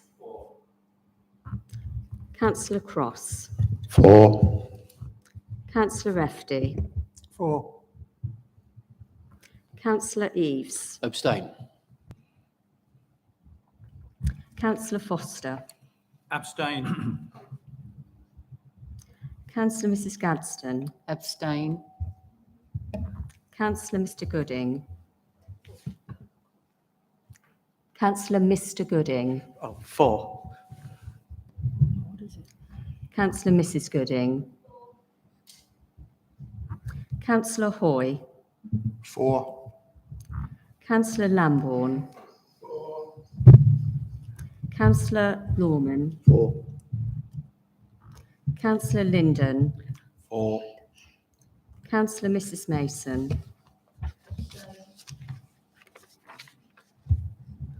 Councillor Elliot Mason. Councillor John Mason. For. Councillor Mrs McPherson. For. Councillor Milne. For. Councillor Myers. For. Councillor Mr Newport. Councillor Lisa Newport. Councillor Mrs Page. For. Councillor Mrs Shaw. Abstain. Councillor Mrs Squires Coleman. Councillor Stanley. For. Councillor Steptoe. Councillor Williams. For. Councillor Mr Wilson. Councillor Mrs Wilson. Councillor Wotton. Abstain.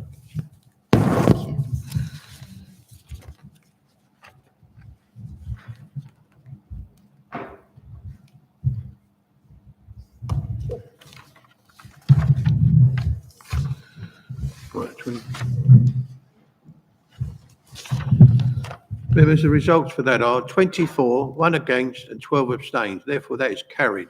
We'll now take item 2 to confirm the council's commitment to achieving net zero carbon status by 2030 for its own estate and by 2040 for the Rochford district area, and pursue efforts to achieve net zero CO2 emissions even earlier and protect and enhance biodiversity. We'll again take the recorded vote.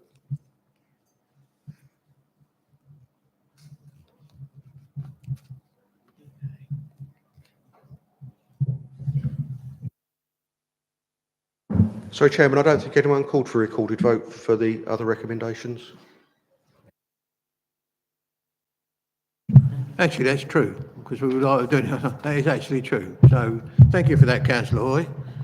I appreciate that. So in the view of that, and we haven't had that request, I'm going to ask therefore that we take a vote on item 2. We've had the proposals a second, hasn't we? So then I'll ask them, all those 4.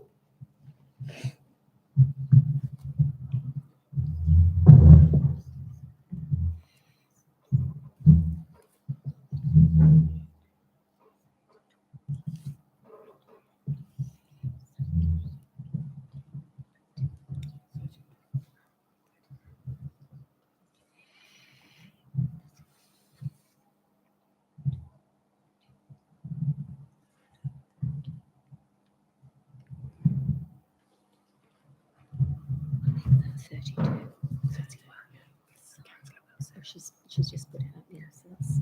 Okay. That's unanimous. Thank you, members. All those against? Any abstentions? 2.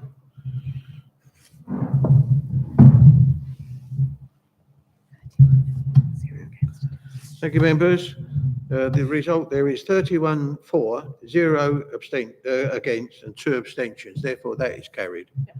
We'll now take item 3 to rename the Climate and Sustainability Committee to the Climate Emergency Committee. All those in favour?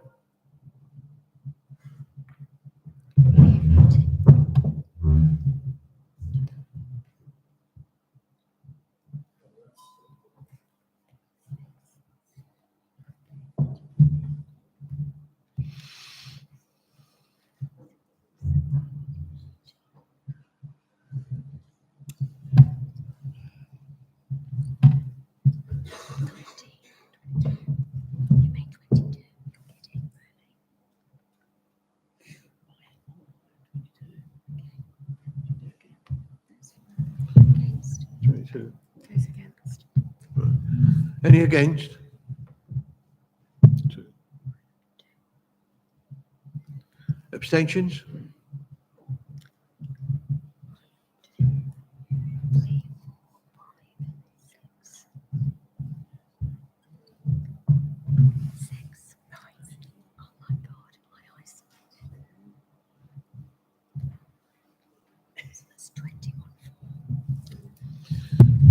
Members, that's 22 for, 2 against and 9 abstentions. Therefore, that is carried.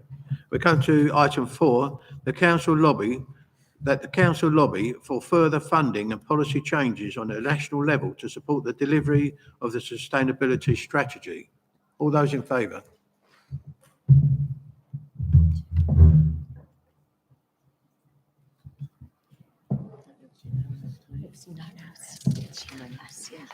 Thank you.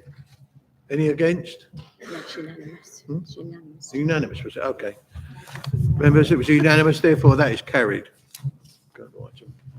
I'm looking at the time. Yeah. I think we need to, I think if it's going to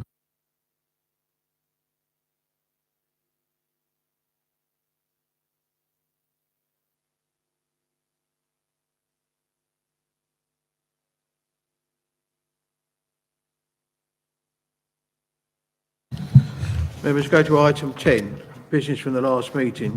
Does any member have any business from the council meeting held on the 15th of February? No. None? Thank you. Item 11. Agenda item 11, reports from the executive and committees to council. Members, there are none. Item 12. Item 12, a report from the leader of the work of the executive, Councillor John Mason. I believe that's in your hands. Thank you, Chairman. It's a bit of a shame not to use the facilities, as they say, when you check out of a hotel, but maybe as we're getting so close to 10 o'clock and you're going to need the popcorn for this one, maybe I ought to just try it from here and see where we go. Now, if I start to fall a bit, I'll cruise over to the lectern. Okay, good evening, members, good evening, officers. This is my first opportunity to give feedback and share with full council the work of the executive under the joint administration.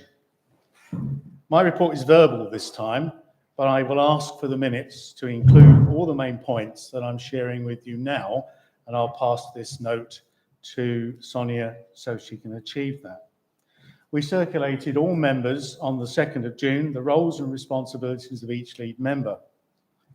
With Lauren Stretch having taken up her appointment as Director of Housing on Monday, welcome if she's here, I don't know, no, but I still welcome her. And by that situation, all lead members are now engaged directly with service directors. You have debated tonight and voted on proposals to take forward work on a new constitution and committee system of governance for the 2024-25 municipal year. As a heads up, I can tell you that the working group will also be asked to consider bringing back the area committees, but on a new model of direct engagement with residents. You have also agreed tonight to declare a climate emergency, and the Climate Emergency Committee will meet in July in order to consider formulating actions and plans, both internal and external, to the council and bringing these to full council on each month. The appointment of an RDC duty manager and staff to manage Mill Hall is underway, and there will be a deed of variation to the leisure contract approved by RDC to withdraw Fusion from the managing of leisure operations at Mill Hall.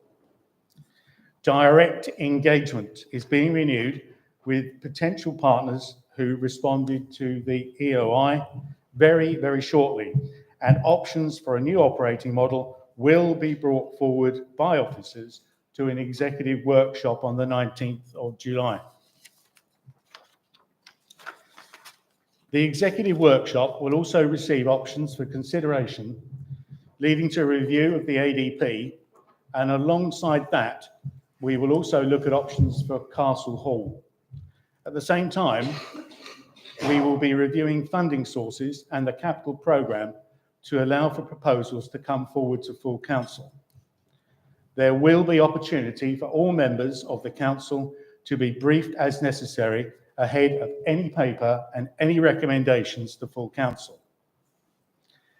The Planning Policy Committee will meet on the 27th of July, and with a programme of regular committee meetings, members will be asked to approve and work to a critical path timeline plan of many steps and deliverables leading to a recommendation to council for a preferred options consultation as soon as possible. But do keep your diaries free towards the end of the year. In view of the delay experienced in setting an earlier date for the Planning Policy Committee, the lead member will be issuing a briefing note update to all members.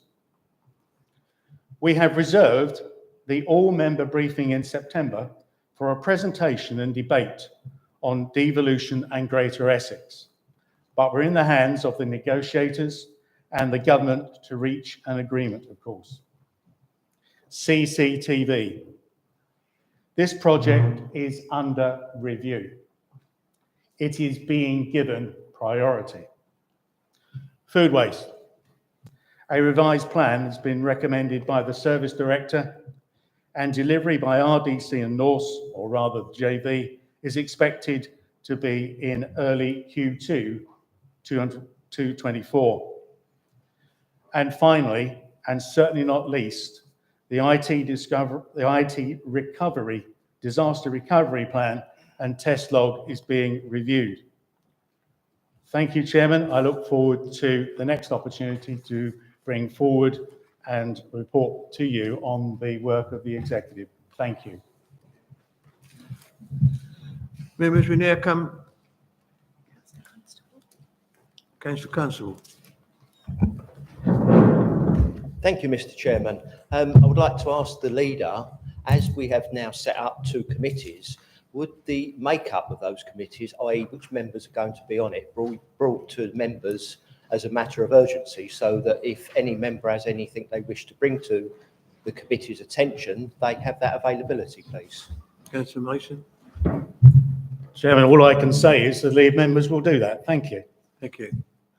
Okay, we now move on to item 13, public questions and questions on notice. Members, there are none.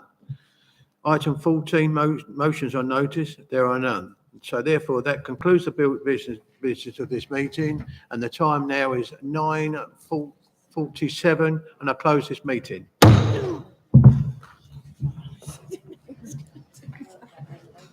So there.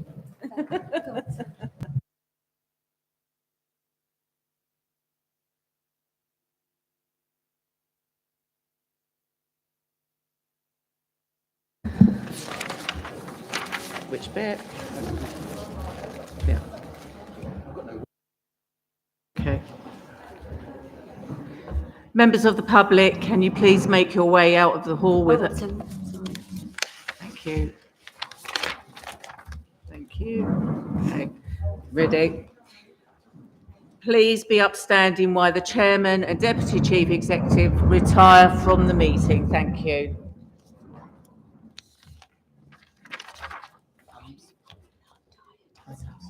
I'm exhausted. Some of the events, it's all the training.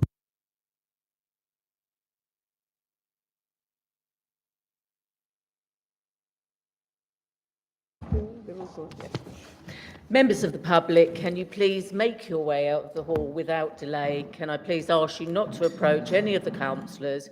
If you wish to speak to anyone, can you please do so out in the public foyer? Thank you all for attending this evening.